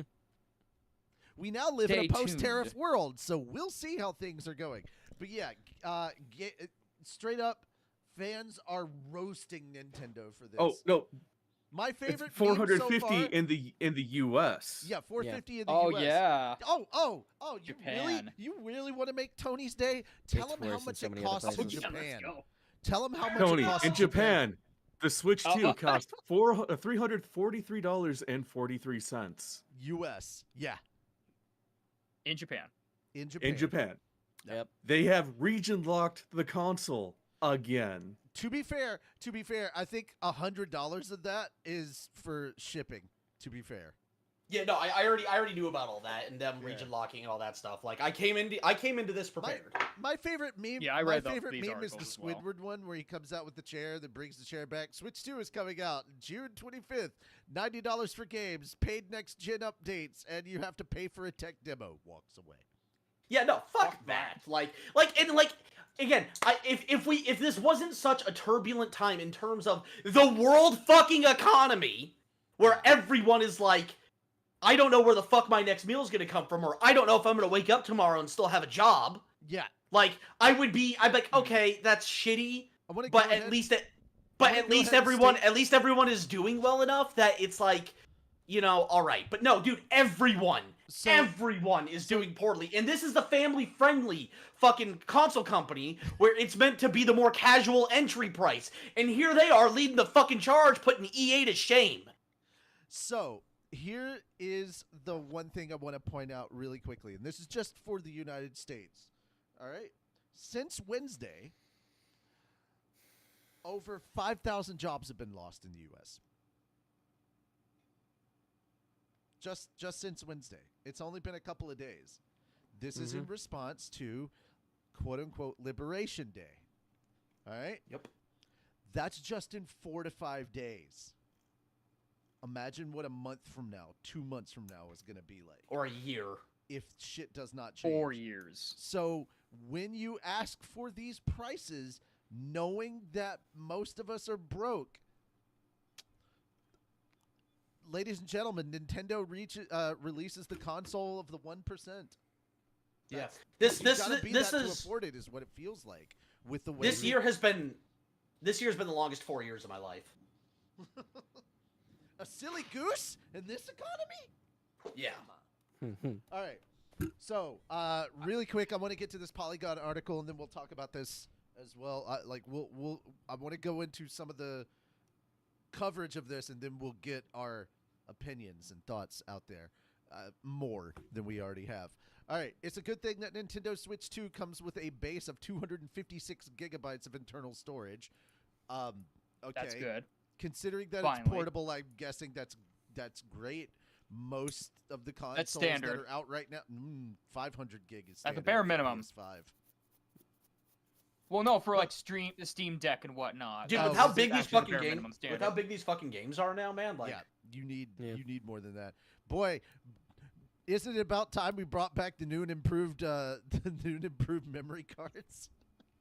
Oh, you want to talk about the memory? Let's talk about let's the not. Let's not. Express No. SD Stop. I'm not. I was making a joke about like memory cards in the It's PS2 even. days. I'm not. Anyway, 8 times more than the original Switch's paltry 32 gig because some Nintendo Switch 2 games won't come on the cartridge at all. Instead, some so-called game key cards will simply contain a key that you will use to download the game according to a support page on Nintendo's website. After it's downloaded, you can play the game by inserting the game key card into your system and starting it up like a standard physical game card. The page reads, here's how that looks on the retail page, blah, blah, blah, blah, blah.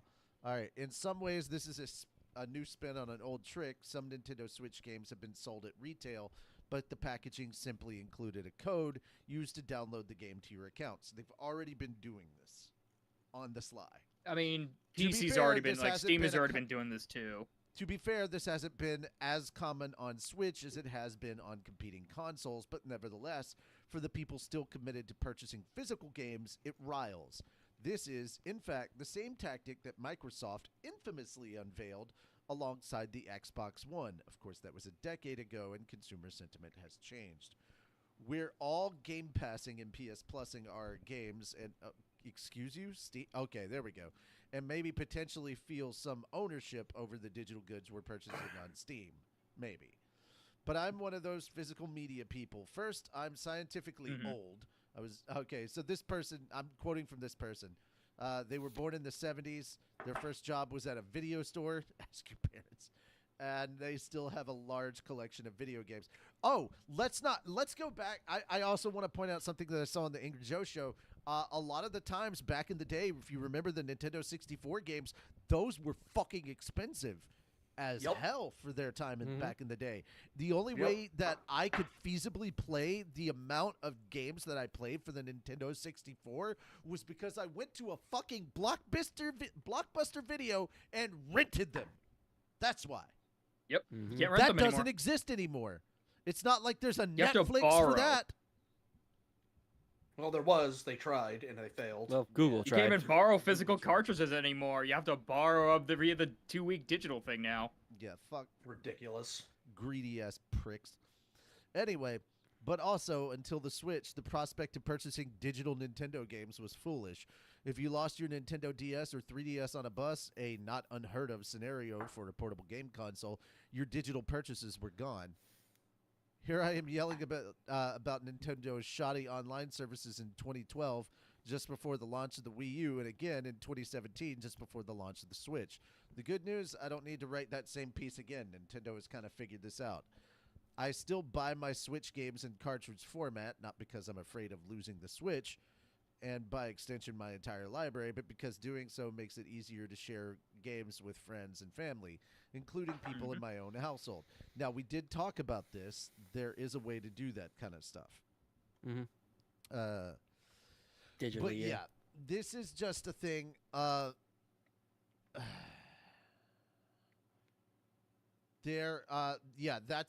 the one I was worried about. Was the Cyberpunk 2077 Ultimate Edition or whatever.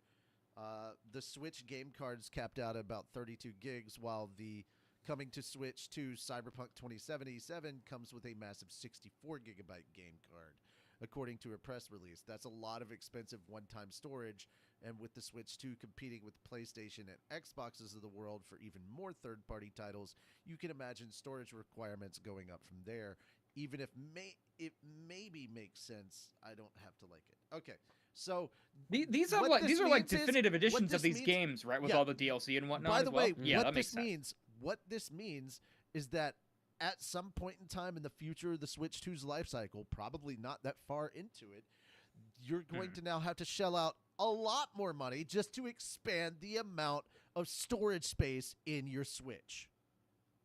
Even doubling it Yeah. for another 256 gigs, which for the Express SD cards, which you have to get, you can't use your old one, is $60. Yeah, it's ridiculous. Just a double. All right, and then we actually have a link to the actual Nintendo page talking about the Switch 2 Game Key card and the overview. So here's the thing. You bought a physical copy thinking, I got the physical edition. You know what's really funny? No, you don't. If Nintendo decides they want to just end the game, they can do it, and it doesn't matter whether you bought the physical edition or not. It's theirs. You bought a key. That's all you bought. You don't own shit anymore. And it sucks that that's the way things are, but Nintendo caught up. All right. Then we had Moist Critical talking about it, which I will have in the background. Not only did they catch up, bro, they're fucking industry leaders. Mm-hmm. All right, and last but not least, Nintendo delays Switch 2 pre-orders in the U.S. to assess tariffs impact. Nintendo told GameStop and other retailers on Friday that it has postponed pre-orders for its Switch 2 system in the U.S. to assess the potential impact of tariffs and evolving market conditions. The company will announce the new U.S. pre-order date later and added that it still plans to launch the system in the U.S. on its global launch date of June 5th. There we go. Nintendo had announced a global April 9th pre-order date of the Switch 2 launch on Wednesday, but President Donald Trump formally announced new tariff taxes on imports 7 hours later after the U.S. stock markets closed. Stocks in the U.S., Japan, and elsewhere have dropped across the board in the 2 days since. That was, of course, 2 days since that posting. I don't think the stock market trades on the weekends, if I remember correctly. No. At least not this one here. But That being said, Afternoons though, and guys, weekends. we don't typically there's get a into super sale on politics. stocks right now. That is true. Yeah. We don't typically get into politics on this channel at all, but since that is something that directly affects the topic that we're talking about, we had to talk about the tariffs. We're not going to say what we think about any of the people that are behind the tariffs or any of that stuff. We're not trying to pick sides, and if you have a side, that's fine. It may not be the same as ours privately, or it may be the same as ours privately. That doesn't matter to anything that has to do with the stuff on this channel. Generally, we're here to make you laugh, yell at each other, yell about a thing, and in turn doing so, make you laugh more. That's our job here. If you want politics, there are channels on YouTube for that. We're not those guys. Yep. All right. And just because again, this is going to be affecting people negatively trying to get their Nintendo fix. So the tariff bad. So really quickly, let's go ahead and just finish up our thoughts on the Switch 2 debacle that is the pricing for games. Because I'm not looking at it as a glass half full. Like, this is just an empty glass. Why? Yep. I didn't need glass. If I wanted if I wanted sand, Can't shaped afford to the a glass. specific thing, I'd hit it with electricity. So, I'm gonna bring this back to Pokemon. Okay. Believe it or not, Oh, that's not surprising. Whoa. these last couple of Pokemon games taught Nintendo one very important thing. Pal World is better. They don't mean- need to. They don't have to try. They can ask for whatever price they want for no matter how good or bad a game is, and their stands will pay for it. And because of that, because people were not holding Nintendo responsible for the slop that they were selling, this is the Sword result. Shield. You and I experienced very different sides of the internet that day. There's a lot of people who complained about those two Pokemon games. No, Rightfully they complained, so. They complained, but they still bought the games. It still That is true. sold Well. Fair. That's the problem. It's sold like hotcakes either way. It's like, guys, if you're gonna talk shit, you got to do it with more than just your fingers on the internet. Vote with your wallet. You got to. That's one thing I miss about working at Slave Stop was the ability to check out games. Yeah. Yeah. Lastly, I'm just gonna go ahead and say the one lesson that Pokemon fans learned is that Pal World did it better. That's all I'm saying. All right. And that's And why I'm- Nintendo's trying to sue them. Yeah, that's why Nintendo's trying to sue him, or rather, Game Freak. Yeah. Anyhow, any last minute thoughts on this before we move on to actual anime stuff? Because normally we would be getting close to anime reviews by now, but we've still got the entire anime block left. No other thoughts on my part. Thank you for having me for the Nintendo section. I have. Listen, man, I got a Yep, full day. same. I made time for this because I had a lot to say. Thank you for And, your angry contributions. Yes, Yeah. more than happy to give them. You guys don't get to see Angry Tony very often anymore. No, well, not publicly. Not publicly. Yeah. Yeah. Not like this, no. I will say Not this like about this. the Switch and the Uh-huh. Switch Direct overall. As far as the hardware is concerned, Richie, I told you this yesterday. Yeah.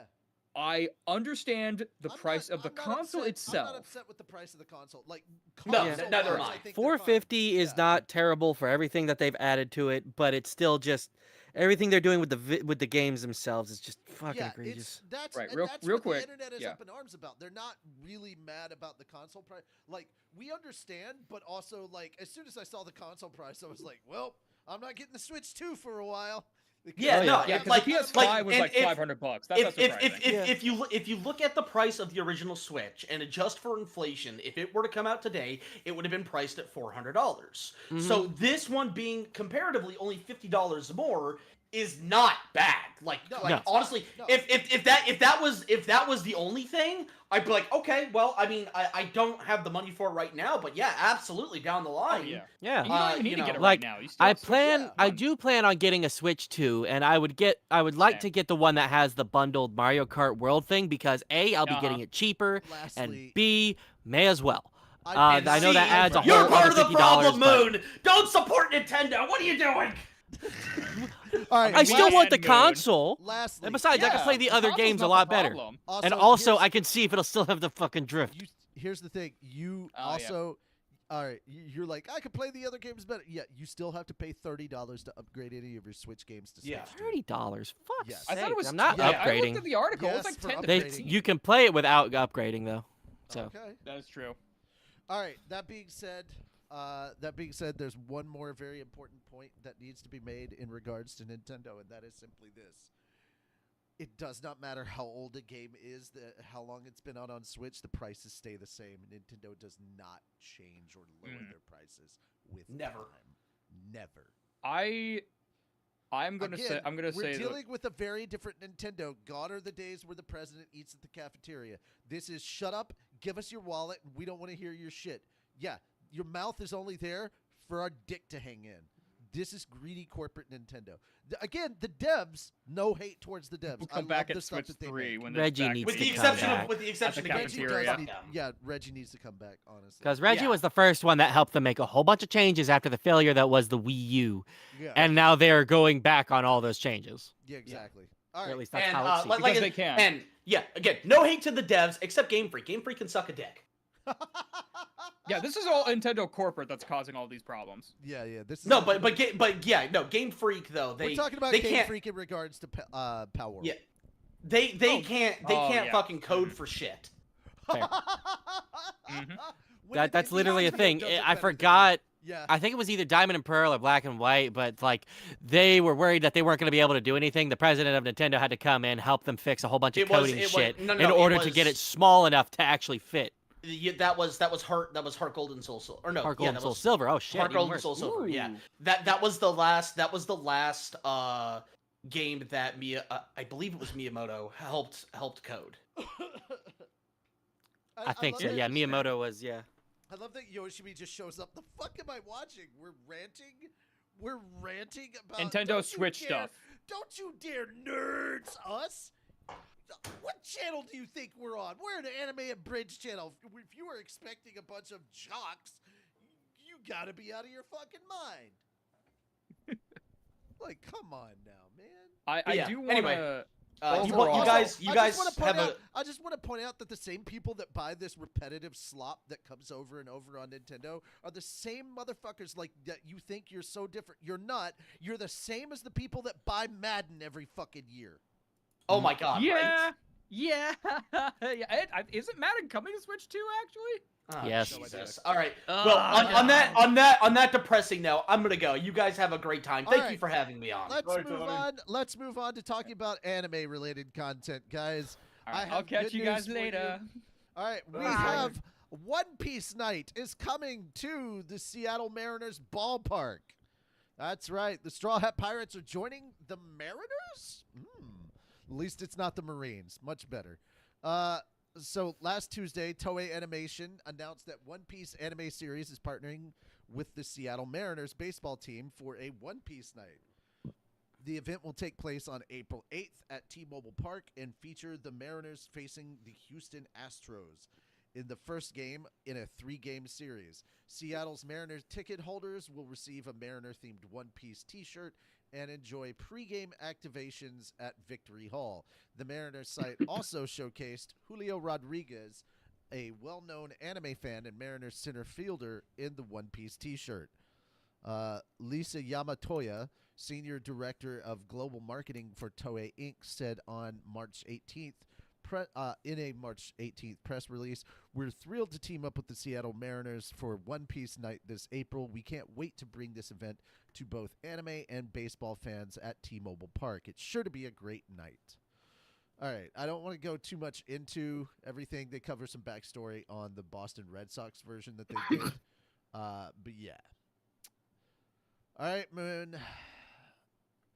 I know we're gonna have quite a bit for you to do, but this next one, oh goodness, did I get 2 of the same? Oh my gosh, I'm gonna have to look into a thing.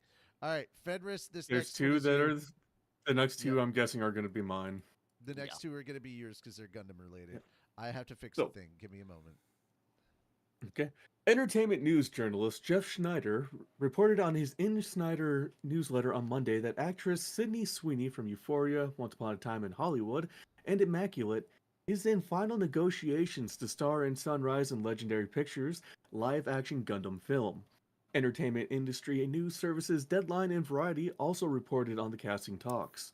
Deadline reported last October that Jim Mickle from Sweet Tooth is writing and directing the film. Mickle is also producing the film with partner Linda Moran through their Nightshade company. Bandai Namco Holdings USA Incorporated is establishing a wholly owned subsidiary named Bandai Namco Filmworks America LLC on Tuesday under the control of Bandai Namco Filmworks. The new subsidiary's goal is to expand foreign licensing business and brand management ahead of the planned live-action film. Bandai Namco Filmworks and Legendary Pictures signed a joint investment agreement for the film in January. I don't even know how to pronounce that last name. Jordan Vogt Roberts from Kong Skull Island was previously announced as the director and an executive producer for the film, and comic book author Brian K. Vaughan from Why the Last Man, Ex Machina, and Runaways was originally slated to write the script and serve as an executive producer. Makoto Asanuma was previously credited as an executive producer. Mary Parent, vice chair of worldwide production for Legendary, Legendaries Kale Boiter from Pokemon Detective Pikachu and the Dune producer, and Sunrise's Naohiroshi Ogata were listed to produce. Netflix was previously announced to stream the film worldwide and had shared concept art. It's not pictured right. What the hell are you talking about, ANN? Concept art in November 2021. Like, I'm not the only one that's seeing this, right? What? Talk about the picture of Sydney Sweeney yet? So halfway through the article, Netflix was previously announced to stream the film worldwide and had shared concept art, pictured right, in November 2021. Yeah, there's Where nothing is the there. concept art? This is probably copy pasted from a different failure. Yeah. Yes, it is copy pasted from a bunch of different articles. Jesus. Fucking get your shit together, ANN. But, speaking of Gundam, the Mobile Suit Gundam Wing staff announced the launch of the anime's 30th anniversary project on April 1st. A website debuted for news and announcements on the project, and it revealed the anniversary's new visual featuring the characters Hiro Yui and Relina Peacecraft in formal attire. The staff also announced the Mobile Suit Gundam Wing and Endless Waltz 30th anniversary official... Anniversary. Anniversary. Yes, we've had a wonderful anniversary. Yes, it's been such an anniversary. It's been a wonderful anniversary. I tell you. Everyone loves a good anniversary. I tell you what, it's a wonderful time. It's a good anniversary. 30th anniversary official book, Operation 30th, slated for this December. For product details and list of retail sites, click on the link provided. The book will feature storyboards from the first episode of the anime and the Endless Waltz original video anime, key animation sketches from the opening and ending sequences by Shuko Murase, the animation director's finalized cleanup animation sketches, and various line drawings. The book will also include 2 roundtable discussions with series cast members. The first features Hikaru Midorikawa, Akiko Yajima, Takehito Koyasu, and Ryotaro Okiyau. I know I'm butchering these fucking names. The second features Toshihiko Seki, Shigeru Nakahara, Iori Kasa, and Ryuzo Ishino. Pre-orders for the book began on April 1st and will continue until September 24th for 16,500 yen, about $113 for now. Okay. Everything has been updated properly. The links are where they are supposed to be. Good Lord. Also, makes me feel old that it really does. Man. Yeah. Blink and suddenly Endless Waltz and Gundam Wing is like fucking 30. What the hell happened? Yeah, I gotta go back and rewatch them now. I do. I was really hoping that the 30th anniversary was literally a re-release of the series, but like completely remastered and upscaled. Like upscaled, but because dude, Gundam Wing came out in the era at, of SD, right before the so, HD transition. Yeah, so like literally, it got shafted like 2-3 months after it released is when HD became a thing. Yeah, it started becoming a thing. Yeah. So it got shafted by being 480p when everything else is starting to be released at 720. I want to see a fucking Gundam Wing done in today's modern animation, not this CG bullshit. Thank you very much. Know who you are. But, yes. But yeah. Yeah, I have strong opinions on this. This was my very first Gundam, and it is my favorite Gundam because it was my first. It's my first. Later, Spider. Bye, Spider. Bye, Spider. And along came a spider. All right. Let's move on to our next topic, unless you did not finish this one. I'm sorry if I interrupted. I finished it, yeah. All right, cool. Moon, you wanna someone was asking why your mic was so low, Richie. My mic is so low. My mic is not low. Why are your ears not working? That's what I'm wondering. No, I'm kidding. Why is Yoshi? It might be an OBS setting. Yeah. No, it's not OBS. My stuff is all the way at max. I don't know what And to tell I you. can hear you just fine. Yeah, I don't know hang why on. they wouldn't be able to. Yeah, hang on. I'm Yeah, you sound yeah. fine. I to hear- me, I sound so- fine on the video. Yeah. It's got to be on your end if It we're has to being be. honest. Yeah. All right. So I'm gonna take this one. I'm gonna let Moon you get the next one.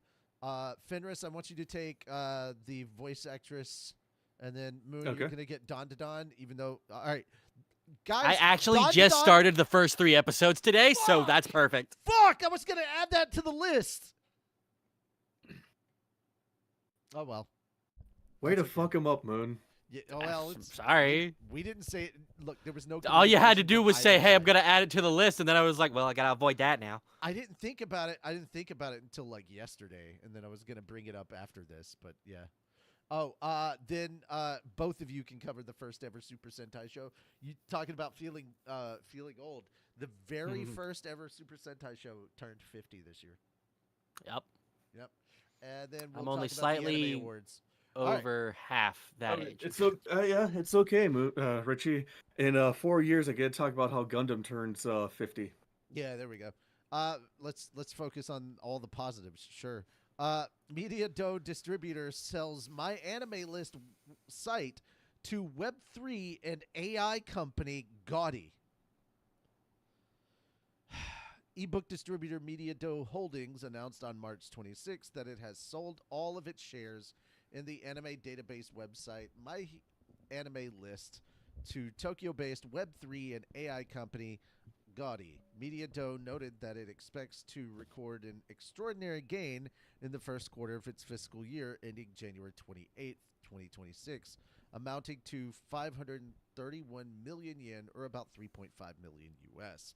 Established in 2018, Gaudi uses blockchain and generative AI in its aim to create what it terms as fan nations, or online venues where fans can connect and express their fandom.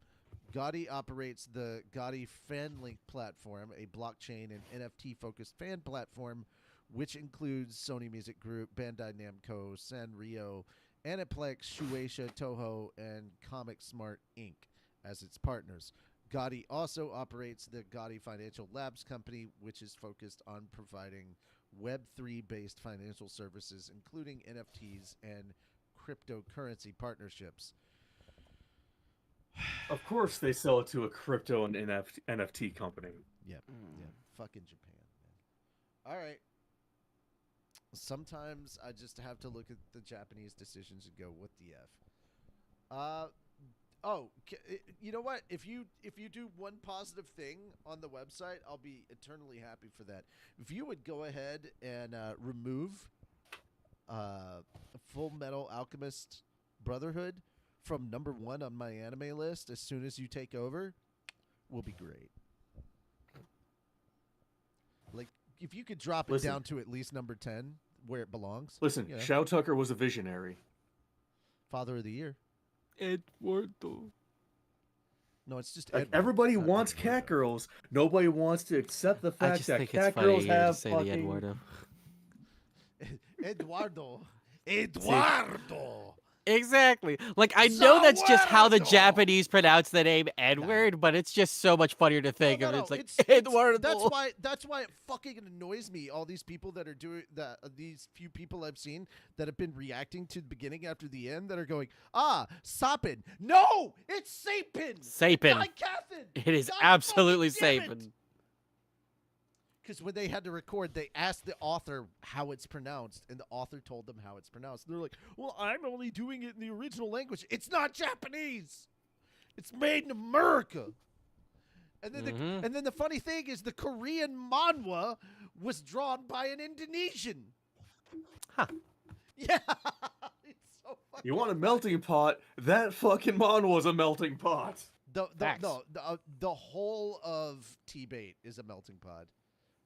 That's what I said. That mon. Brotherhood is gone now, Richie. Thank you. If it's not #1, please understand that the Full Metal Alchemist Brotherhood series is not bad. I'm not shitting on it, but I refuse to live in a world where people will actively try and tell me that Full Metal Alchemist Brotherhood is better than Fruits Basket 2019. Go fuck yourself. Yeah, no, I love Full Metal Alchemist Brotherhood. Fruits Basket's gotta beat. They are not the same. See, here's the funny thing. This is where a lot of the controversy started. Fruits Basket 2019 took the #1 spot in 2019 when it came out because it was so good and people loved it and everything. And then the Full Metal fanboys and the trolls got together and they downvoted it to shit, so it dropped into the top 20. Yeah, and they tried to do the same with Oshinoko, and then they had to sign a ceasefire. Yeah. Mm-hmm. And that's why forever I refuse to ever let Full Metal Alchemist Brotherhood see the light of the top 10 in anything that I ever put out. So that is my vengeance on it. That being said, Moon, we have a new trailer for Miss Kobayashi's Dragon Maid, A Lonely Dragon Wants to Be Loved film. Let's talk about that. All right. The official website for Miss Kobayashi's Dragon Maid, A Lonely Dragon Wants to Be Loved, Kobayashi's anime film, started streaming the film's full trailer on Wednesday. The trailer reveals and previews the ending theme song, Bokutachi no Hibi, Our Days, by Sachiko Kobayashi. The film staff also revealed the insert song, Wish, by Kotringo. The film will debut on June 27th in 199 theaters in Japan. The film will have immersive 4DX and MX4D screenings. The new cast includes Fumihiko Tachiki as Kimun Kamui and Nobunaga Shimazaki and Azad, as Azad. Shiori Sugiura voices Ilulu in the film, replacing Tomomi Mineuchi, who quit voice acting in 2022. Tatsuya Ishihara directs the anime. The film features returning cast members Mutsumi Tamura as Kobayashi, Yuki Kuwahara as Toru, and Maria Naganawa as Kana.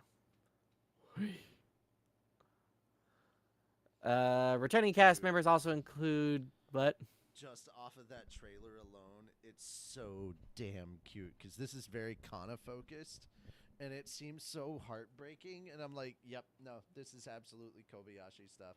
Also, Fair Kana is hands down, I don't care what you say, this is my opinion, Kana's best character in that whole show. She's adorable. She is so adorable. So She fucking must be adorable. protected. Yes. Kana's the little one. Yeah. Yes. Gotcha. Kana's the little girl dragon that her ability is lightning electricity. She's Right. yeah. This one's on the list, right? And The one that she likes. It should The be, dragon if that it's likes not. to eat everything. Have you not seen it? I have not. All right, cool. We'll start making more additions to the list. Yeah. Yeah, that's also why I'm sitting here like, why do you want me to read it? Just because it's the random one out there, and I was like, I haven't given you a lot to say or do, so I'm trying to throw something your way. Well, fair, I guess. Yep. All right, on to the next thing. Yep, this one was Voice on the actress Rie Takahashi announced okay. on Twitter, on her By the way, Twitter this is account an on old Thursday. photo of her. She's like a teenager in this photo. She's like in her 30s at this point. okay. Yeah. That makes more sense. Yeah. That she will take a 1-month break to undergo surgery for vocal cord nodules. Takahashi apologized to her supporters for causing concerns, but she assured fans she is in good health. Takahashi also expressed her gratitude to the people who helped with her schedule and the people at her agency for taking the time to help her. Takahashi added that she will take the opportunity in her short break to fully recuperate so she can return and work with her characters thoroughly and delicately. Okay, Takahashi hang on voiced before we go into this whole list. I love their recently she did not what she's actually known for.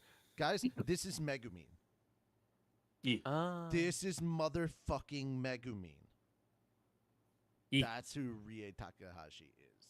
Like, Wonderful. yeah, also The most you've heard her in a Shunibyo bunch of other- Shunibyos. Yeah, I mean it works because she herself is a Chuni. Yeah. Mm-hmm. That's what I was referring to. Not to mention, she, like, a lot of her other fellow voice actresses are, like, a little concerned for her because she has an intense love for Shota.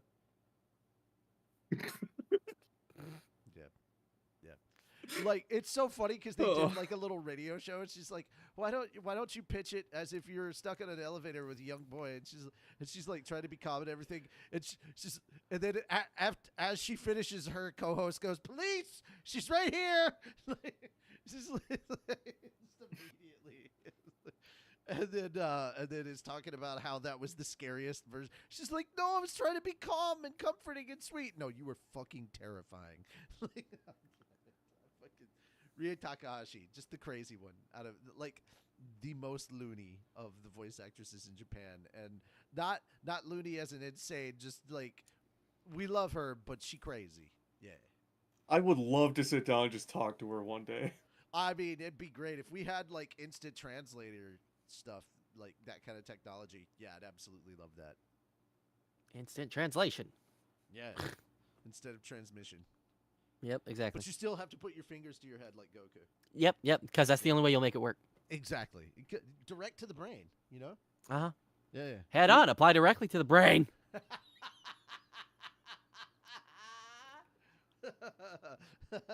I'm glad you enjoyed that. Fist applied directly to the forehead. I cast fist. Muscle wizards often do. Yeah. Did you want to continue reading through this, or 'cause No, it's just no, listing all the stuff? Can I just say I will never get over the title, The 100 Girlfriends Who Really, Really, Really, Really, Really Love You. God, that is season such a two. Season Name. 2. Season 2, fuck's sake. They had It's a second okay. It's season. It is okay. literally man with infinite riz. God. who doesn't try. alright, so here's the thing. For the first like however many years of his life, man had negative riz, and then God realizes, okay, and turns his riz on. Only he didn't realize that as soon as he pressed the button, the default was max. Yeah, that's not the actual wish that would plot. happen That's to just me. a description. Yeah. That's fair. Sounds I hilarious. really It's wish that would just happen with to me. You do. It's just with the gender you don't prefer. Shut up! I know. Look, you could pull me and Richie anytime you wanted. Just know that, all right? Yeah. So I have the problem where You've I'm a cooked for gay us. magnet. We're already here. You've cooked for us. Look, Yeah, all right, you cooked okay. for us. That was the biggest thing. Fenris, Look. Fenris, It's gonna help Fenris, because you'll be able to cook for my sister come June. Fenris. Here's the thing. Here's the thing you need to understand. You're our bear, and you just have to accept that. Although that means I do have to ask: is it true what they say about bears? I don't have That we're to outrun carnivorous him, I just beasts? need to Yes. outrun you. Yeah. Well, I was gonna say that you go in the woods, but that works too. He lives in the woods. Yes, I do. Also, the reason why Fenris and I are able to get along when he comes over is because I make sure that I always have honey stocked in my kitchen. Eek. Oh, dear. Oh, bother. All right. Speaking of we got dun dun dun dun dun dun dun dun dun dun Dun, dun, dun, dun, dun, dun, dun, dun, dun, dun, dun, dun. Ah, I love this. So now that you've actually got some like insight into the series, yay. Mhm. Also, yeah, it better have a season 2 with the fact that you're gonna hate how it ends. You're gonna hate Oh it. no. Yeah, not But hey, at because it least just- because we're in the middle of something and it just stops and it's like, wait, that's the end of the Course. season? Fuck. Like, Fenris, no, are in you the- caught up on Don to Don? Fenris? Bear. It usually gets him. He's not here. Nah. Yeah. All right. Fenris? Dun, dun, dun. Okay. Because if he's caught up, then we could add this to our review things. Yeah, but Yeah. that's not coming out until the summer, dude. I'm fair, but And middle Still. of summer, typically. Well, that's fair, but middle of Howard's still, summer. Anyway, moving on. the point still stands. Anyways, Dun, dun, dun, dun, dun, dun, dun, dun. the official website for the television anime of Yukinobu Tatsu's Dandadan, paranormal mystery battle and romantic comedy manga, unveiled on Friday a new cast member, visual, and July 3rd premiere for the second season. Update: G Kids also announced on Friday that it will screen the theatrical premiere of the season Dandadan Evil Eye in North America on June 6th. No, you The don't theatrical get to do premiere. that. You don't get to do that with G Kids just randomly. Fuck you, it was worth You it. know what? No. If you It do sounds that, close then every enough. time- no, then I get to interrupt you every time with da-da-da with the da-da-da-da-da-da-da-da. Like, it's I'm gonna okay get- with that because Okay, I'll go do for it it. with you. No, you don't get to do it with me. It's only me. Too bad. No, it's The not too theatrical bad. premiere will Trust me. screen in Asia outside of Japan on May 30th from Muse and in Europe on June 7th from ADN. The second season begins streaming worldwide in July. The company streamed the trailer. There it is. Oh, that is Yep. a beautiful I have poster, by not the way. watched the trailer yet. Neither have I. The second season will debut in July 2025, and Crunchyroll will stream the series as it airs. Fuga Yamashiro and Abel Gongora, storyboarder and unit director on the first season, are both credited for directors on the new season at Science Saru. The new season will feature a returning cast. The Yep, first yeah, season yeah. premiered. Yeah. Okay. Yeah. What do you mean Cowboy Bebop again? What? No. I don't understand what you mean by that in the comments. What do you mean Cowboy Oh. Bebop again? All right. 3, 2, 1. Let's jam. All right. Dimension 20 tabletop RPG shows Fantasy High campaign gets webcomic adaptation. So, for those of you unfamiliar, over on Dimension 20, they have a campaign called Fantasy High. Webtoon Entertainment is teaming up with the comedy streaming platform Dropout to bring Fantasy High to life as a webcomic based on the tabletop role-playing game series Dimension 20. The webcomic launched on Webtoon's English language platform on March 31st. The Fantasy High comedy adventure webcomic will have 61 episodes, according to the press release. Fantasy High follows a group of misfit teens as they navigate the high-stakes drama of high school and the perils of a magic world. When students at their school mysteriously go missing, the ragtag group bands together to uncover a sinister plot, embarking on an unforgettable adventure filled with intrigue, humor, and heartfelt moments. Created and led by actor, comedian, and dungeon master Brennan Lee Mulligan, Woo! Dimension 20 has gained a devoted following for its unique blend of high fantasy storytelling, improv comedy, and nostalgic teen drama reminiscent of 1980s classics. Characters from Dimension 20's original Fantasy High campaign include Adane Aberrant. I'm not even going to try and mispronounce some of these names. Fabian Seacaster, Fig Faith, Gorgug Thistle Spring, Kristen Applebee's, of course, and Riz Gugek will appear in the webcomic. Giguk? No, Gugek. From Brian Murphy, by the way. In January 2025, Dimension 20 sold out at Madison Square Garden, making it the largest Dungeons & Dragons live show ever held with a crowd of 20,000. The original campaign includes 3 seasons, and all episodes are available on the Dropout streaming service. Yep.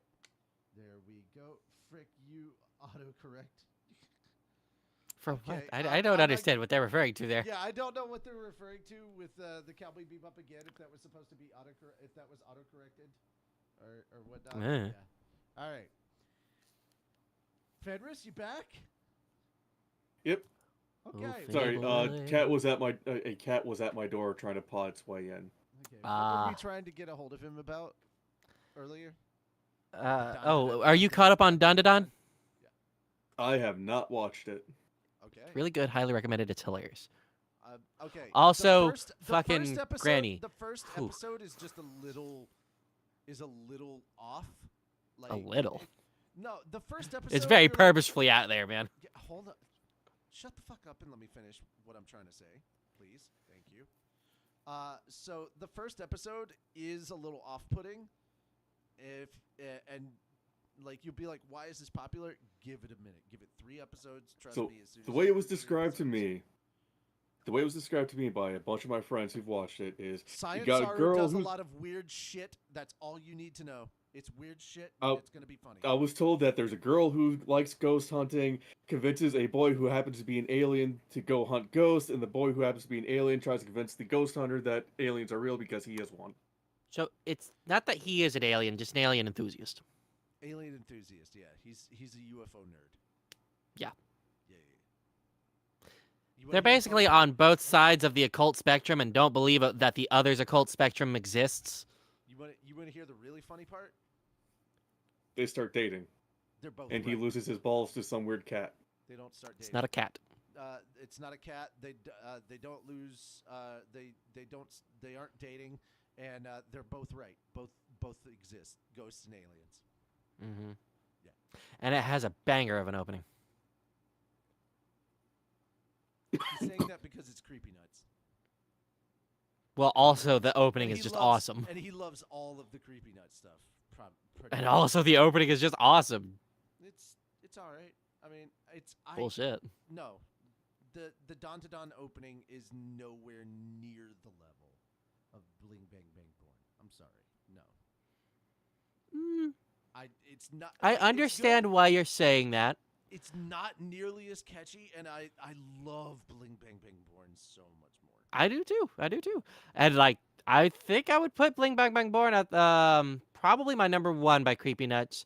And then the 2 songs from Call of the Night would be numbers 2 and 3. I'd say opening number 2, closing number 3. And then Down to Down would probably take either the number 4 or number 5 spot. Last year Do what? was Dawn to Dawn fall of last year. I don't remember when. I think so. It's been out for a little bit. All right. Well, it's time for one of you two to read about the Super Sentai stuff. Go ahead, Moon. I've had like 4 so far. Okay, go for it. Aight. So, it's been officially 50 years for Super Sentai. The theater Jiroso in Tokyo hosted the Himitsu Sentai Goranger 50th Anniversary Secret Premium event. On Saturday, the exact 50th anniversary date of the first ever Super Sentai series premiere on April 5th, 1975. The event for the franchise that spawned Power Rangers ended with a stunning surprise, the reunion of all 5 cast members from that first series. Voice actor Tomokazu Seki emceed the event for about 300 fans. While video footage of the full event is unavailable, the Oricon news service has posted an uncut version of the event's talk show segment. The video features a highlight reel of the live stage show, followed by the surprise appearance by cast members Naoya Makoto, yeah, I'm not gonna. Anyways, Hiroshi The Red Miyauchi. Ranger. Aka Ranger is a Red Ranger. Thank you. Okay. Hiroshi Miyauchi Owl Ranger I think Key Ranger is blue. yellow. Owl is blue because Owl no Owl is blue. Exorcist. Yeah. Well, yes. But also Daruma. Key Vic- Ranger yeah. is. I think that's yellow. Yeah. Then Lisa Komaki, Momo Ranger. Pink Ranger. Pink Ranger in the last Yeah, one. because the only girl. And Yukio Ito, Miro Green Ranger Ranger. Who is at the nice age? of 69. Absolutely. Nice. Wait, then which one of these is the Black Ranger? There is none. There is none. The original What? one didn't have a Kuro Ranger. Oh shit. Okay. Yeah, the Mighty Morphin Power Rangers was based off, I think, the 4th or 5th season of Sentai. That makes sense. Okay. The event's half-hour talk show segment introduced the cast members as they gave their thoughts on the series. 50 years later and recalled memories from their time filming. Komaki surprised the audience and the other cast members with her original Peggy Matsuyama costume and scripts from the 7th and 41st episodes. The show ended with an announcement for the nationwide All Super Sentai exhibition tour, the largest ever to date, that starts in August at the Tokyo Dome City Prism Hall. Himitsu Sentai Goranger premiered on April 5th, 1975. The series ran for 84 episodes as the longest-running Super Sentai series thus far. Following Himitsu Sentai Goranger was 1977's JAKQ, Dinge Kitai, and the formal birth of the Super Sentai franchise in 1979's Battle Fever J, Go Ranger, and the 16th entry Kyoryu Sentai's U Ranger I think I was loosely, there you go, adapted into the first Mighty Morphin Power Ranger series Very in America. loosely adapted, mind Okay. you. And that's the 16th entry. Holy shit. Yeah. It's Yeah. Sentai's been around for a long, long time. Yeah. All right. And also, like, it is loosely, but also they do keep a lot of the same stuff in there. For instance, did you know No. Rita Repulsa, which she actually becomes kind of the reason a different set of Power Rangers actually have power and magic and shit. Yes, I'm aware of that. So but weird. going back and watching Mhm. You Zeo know what would have Ranger been really versus the Mighty Morphin, you Mhm. know what there's a lot of differences. you know Fair what enough. would have made a lot of sense in the Power Rangers movie that came out recently, the most recent version, is Yeah. if the actress that played Rita Repulsa was in fact a Super Sentai actress over in Japan, and then they were like, "Yeah, well, Rita was originally the Green Ranger, and then she became evil." And I'm like, "Oh, if that's a nod, that's beautiful." So, That would have been beautiful. yeah, that Damn. would be beautiful. Yeah. All right, let's move on to the anime awards. I have not looked at any of this stuff. We will find out together whether this is going to piss us off or not. All right. It's that time again to vote and make your voice heard for anime. You know, for the percentage that it counts. Crunchyroll announced Yeah. the nominees for its 2025 Anime Awards on Thursday. Also, it's not just me. We used to get these earlier in the year, right? Yeah. I think. Yeah, okay, cool. The the award ceremony will take place in Tokyo on May 25th, and there will be a global live stream. Fans can vote every day until April 14th on the Anime Awards website. Presenters for the ceremony include Finn Wolfhard, Gaten Matsumoto, so basically two of the members of Stranger Things. Chocolate Planet, Dean Fujioka, Kanata Hongo, Mayu Matsuoka, Saya Ichikawa, Balbo Vitar, Ben Whittaker, Damiano David, Iron Mouse. I'm guessing that's David. Probably. Yeah. Rina Sawayama, Chloe Kim, Plastique Tiara, Paloma Mami, and Gigak. Here are the nominees. Okay, this is the important part. Anime of the Year. Don Delicious in Dungeon, Freerin, Kaiju number 8, Solo Leveling, and The Apothecary Diaries. God. All of Okay, them are that's very strong. tough. Every Oh, single fuck. one of these belong there. Jesus fucking Christ. Okay, here we go. Fuck. Film of the Year. Haikyuu, The Dumpster Battle. Look Back. Mononoke the Movie, The Phantom in the Rain. My Hero Academia, You're Next. Spy Family, Code White, and The Colors Within. Honestly, not comment. out of all of these, well, you'll have a comment in about 3 weeks or so from now. Something like that. Because that's when you'll see Haikyuu, The Dumpster Battle. Fair enough. Which was fucking phenomenal. Like, wow. So yeah, that's okay. I've seen the My Hero, You're Next, Spy Family, Code White, and Haikyuu. Out of those three that I've seen, I think Haikyuu probably has the best animation for a movie. I don't know who would win Film of the Year though. Ooh, That's it's just raining. Yeah. Best original anime: Buchigiri, Girls Band Cry. Jellyfish Can't Swim at Night. That's one of the ones on the list that's coming up after Haikyuu. Yep. Metallic Rouge, Ninja Kamui, and Train to the End of the World. Choo choo. Best continuing series: Bleach, Thousand Year Blood War Part 3, The Conflict. Demon Slayer, the Hashira Training Arc. My Hero Academia Season 7, One Piece, Oshinoko Season 2, and Spy Family Season 2.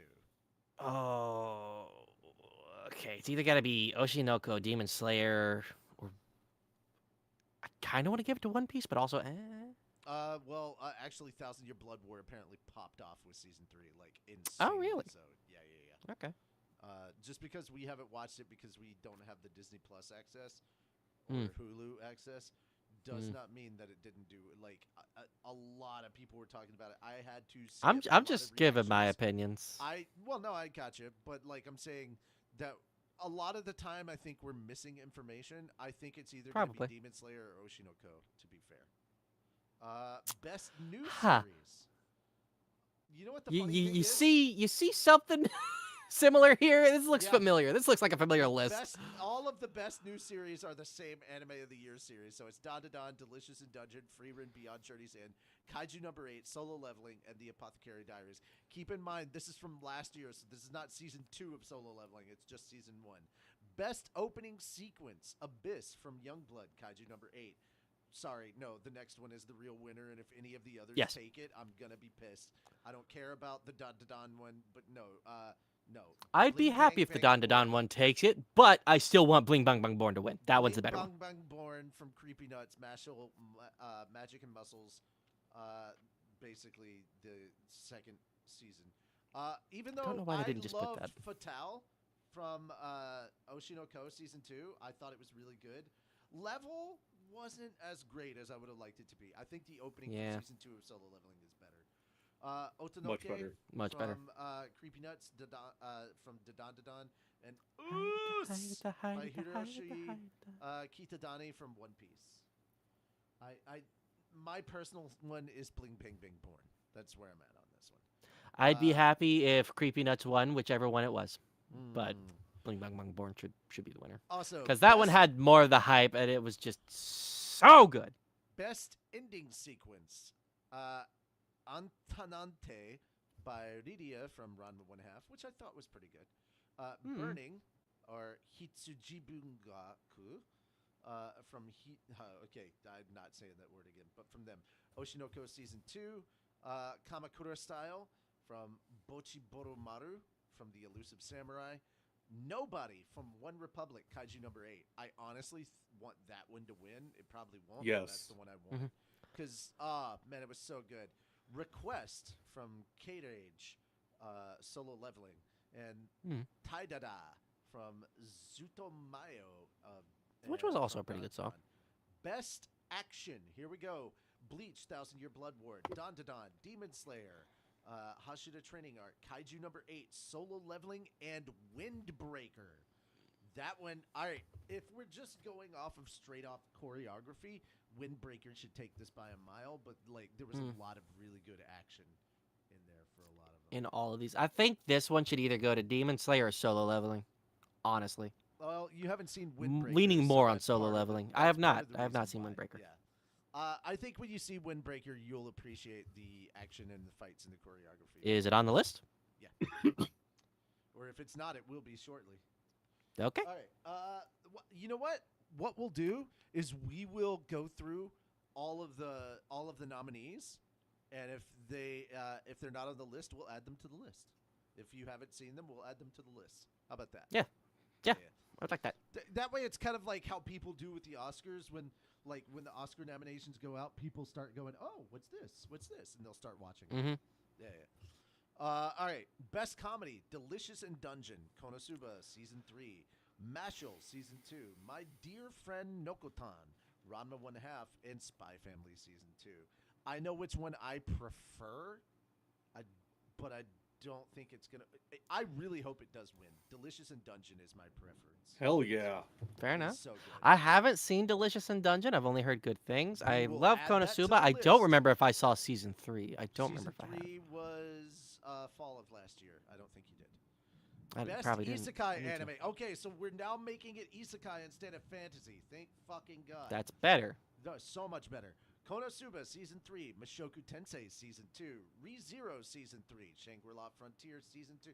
I don't know if Shangri-La Frontier counts as isekai. It's literally just a dude hopping in a VR game. I don't think that counts. Suicide Squad Isekai, Slime Season 3. Okay, I know the one I want to win. It's probably not gonna. I want Mushoku Tensei Season 2, but odds are it's gonna be ReZero Season 3, and fuck ReZero. I hate that show. I'm leaning ReZero more can towards be- Konosuba. Yeah, me too. People weren't talking about Konosuba Season 3 the way that they were talking about Konosuba initially. People will not shut the fuck up about ReZero. Mushoku Sadly. Tensei Season 2 was controversial for like the whole ED thing. Always. And then everybody clowned on Season 3 for the amount of not action that happened in it for Slime. I haven't heard a lot of talk about Shangri-La Frontier Season 2, but I'm a manga reader at this point, so I wait for the anime to get a certain amount of episodes ahead before I start watching it again. All right. Best Drama. A Sign of Affection. Dead, Dead Demons, Dead, Destruction. Frieren, Oshinoko Season 2, Pluto, and The Apothecary Diaries. To be fair, there's only 3 in here that I would think are competing with one another, but I could be wrong. Mm-hmm. Apothecary Diaries, Oshinoko, and Frieren. I would think probably Oshinoko should win this one. See, if it was Season 1, I'd probably be more inclined, but Season 2 against Fair. Frieren and Apothecary Diaries, nah. I think the top 2 Yeah, it's contenders fair. are Frieren and Apothecary Diaries, with a very close second being Season 2 of Oshinoko. Not that Oshinoko Season 2 was bad, it just did not have the same impact that Season 1 had. Yeah, I get what you're saying. I Wait till can season only 3. really think a lot about season 1 Yeah. just because of how much impact that had. Yeah. All right, so Best Romance, A Sign of Affection, Blue Box, Makine, The Too Many Losing Heroines, Ranma 1/2, Scott Pilgrim Takes Off, The Dangers in My Heart Season 2. Out of all the ones that I've seen here, Blue Box is the one that I think is the best. Like, goddamn, Yeah. Blue Box is good. Ranma's a better comedy than it is a romance. Yeah, it's not. It's more of a will they want they tease for almost the entire series. Best Slice Boy, of do they Life, tease. Laid Back Camp Season 3, Makine, Too Many Losing Heroines, Mr. Villain's Day Off, My Dear Friend Nokotan, Sound Euphonium 3, and The Dangers in My Heart Season 2. I have not Seen watched none any of those. these. Yeah. Best Animation. This looks like a familiar list. It is the entire. Yep. Also, with the exception of Pluto, the best background art is the same. Damn. Yeah, they replaced solo leveling with Pluto. Yeah. Yeah, and in best animation they replaced Demon Slayer, I think. No, Yeah. never mind. No, Demon Slayer's in there. Best character Yeah. design. And we're back with the anime of the year stuff. Best director God. for best director, Don Don, Demon Slayer, Frieren, One Piece fan letter, Apothecary Oh. Diaries, and Delicious and Dungeon. There we go. Best main character, Frieren, Kafka from Kaiju number 8, Okurun from Don Don, Mao Mao from the Apothecary Diaries, Momo from Don Don, and then Sung Jinu from Solo Leveling. It's not Jinwoo, it's Jinu. Best supporting character, Fern from Frieren, Himmel from Frieren, Jinshi from the Apothecary Diaries. Oh, yes. Seiko from Don Don, Senshi from Delicious and Dungeon. Yes! Senshi! Yes! Then she saved their asses. He did. I gotta love a guy that can cook. That's all I'm saying. And then Turbo Granny from Don Don. Fuck off. Seiko I can kind of see, but not the Turbo Granny. Go. And I Must gotta say protect at this, all costs. fucking, I don't know how he does it, but Sungwon gets all the characters that their mouths don't move, making ADR super easy for them. Must protect at all costs. Anya. Frieren doesn't need to be protected. Frieren is the one. She is the one. Oh who yeah, fucks. Frieren, she's fine. She's okay. No. I need to Okurun, snuggle with Don Freerun Don. every night. No, that's not what this is Snuggling saying. It's not the same. It's not must protect at all costs. Frieren is the one that does the protecting. Exactly. Don Don, Senshi from Delicious and Dungeon. Yeah, he needs to be protected. Yeah, he does. Yuki Hojo from Elusive Samurai and Yuki Itose from A Sign of Affection. Best anime song, okay, as opposed to opening and ending. Abyss from Young Blood, Bling Bang Bang Born from Creepy Nuts, Fatal from Jimin. Is this the same? I think it Level. is. Yes, but it's also including OPs and EDs together. Okay. Otonoke from Creepy Nuts, Don and The Brave from Yawasobi, Frieren. Yes! The OP for That's a good Frieren. one. Yeah, That's a good one. Best score, which is very different. So we've got Thousand Year Blood Ward, Don, Demon Slayer, Frieren, Look Back, and Solo Leveling. As much as I've been listening to Hiroyuki Sawano's Solo Leveling OST right now, I think best score, in my opinion, keep in mind, I've listened to all of these except for season 3 of Bleach. But if it's what I think it is, most of Bleach has been kind of like updated songs from back in the day, so it's kind of half nostalgia bait. Even though it's really, really good, I know half of what I'm thinking is coming from a place of nostalgia. Freerun just had like the best score in my opinion, but that's just me. Fair enough. Yeah, I fucking love the music in Freerun. Best voice artist performance in Japanese, we have Mao Mao, Freerun, Bravern from Brave Bang Bravern, Momo from Don to Don, Marcio from Delicious in Dungeon, and Okarun from Don to Don. All right, if he's okay, he's on there. I was gonna say he better be fucking on there for the English performance. If Alex Lee as Jinu Sung was not on there, I was gonna be pissed. All right, AJ Beckles from as Okarun, Alex Lee, Sung Jinu. Also, guys, if I didn't say the Japanese actors' names, it's not actors and actresses. It's because I don't want to mess up their names. It's not anything against who they are. Jesse James Greel as Armin from Attack on Titan. Mallory Rodak as Freerun. Sarah Notochine as Alia from Alia Sometimes Hides Her Feelings in Russian. And Sungwon Cho. Is it Sungwon Cho? It looks like I should be saying Yes, it it's- Korean, in which you don't say the W. I have listened to him describe how to say his name Sungwon many, Cho. many times. Delicious in Dungeon. Best voice artist performance in Arabic, and then you have Brazilian, Castilian, French, German, Hindi, Italian, and Latin Spanish. Guys, I'm sorry, we're just gonna go with our native speaking tongue of English and the original Japanese for a lot of these. So if we don't mention who did the others, it's not an act of disrespect. It's just we've been going for 2.5 hours and we need to wrap up. Yeah. So that is all of them. Actually, this year I'm really happy. I'm really happy with the Anime Awards, not just the nominees. I mean, yeah, it is annoying to see a lot of the the stuff that's nominated is kind of is almost entirely the same as Anime of the Year, if not completely identical. But to But be fair, they they were all all did really bangers! well. They were all bangers. And thank you for changing fantasy to isekai finally. Fucking thank you. I really want Mushoku Tensei to finally win one. Thank you for keeping Demon Slayer the fuck out of it this time. Of course, now that Mushoku Tensei has a shot, it'll probably go to ReZero, which will piss me off more. But yeah, guys, that is it for the show. Also, Let's with get- Best Isekai, they did good in not putting whatever it's called, solo leveling in there. It's not an isekai. Exactly. Okay. And okay. Anyway, that being said,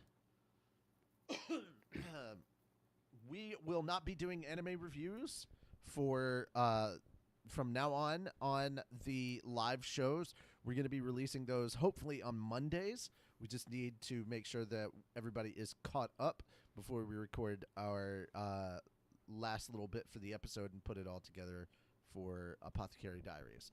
That being said, guys, thank you so much, and hopefully you will hear from us tomorrow when the video drops for our anime reviews. Take care, and bye-bye for now. This has been Anime Church, the church where cosplay is not only accepted, but highly encouraged. I am Richie Roberts, your Minister of Science and Technology. I am Moonlight Sparks, your Minister of Arceology. Praise Arceus! And I am Fender Saru, and your patron saint of snackos and alcohol. And with that being said, Anime Church out. Bye bye. Really? Yes.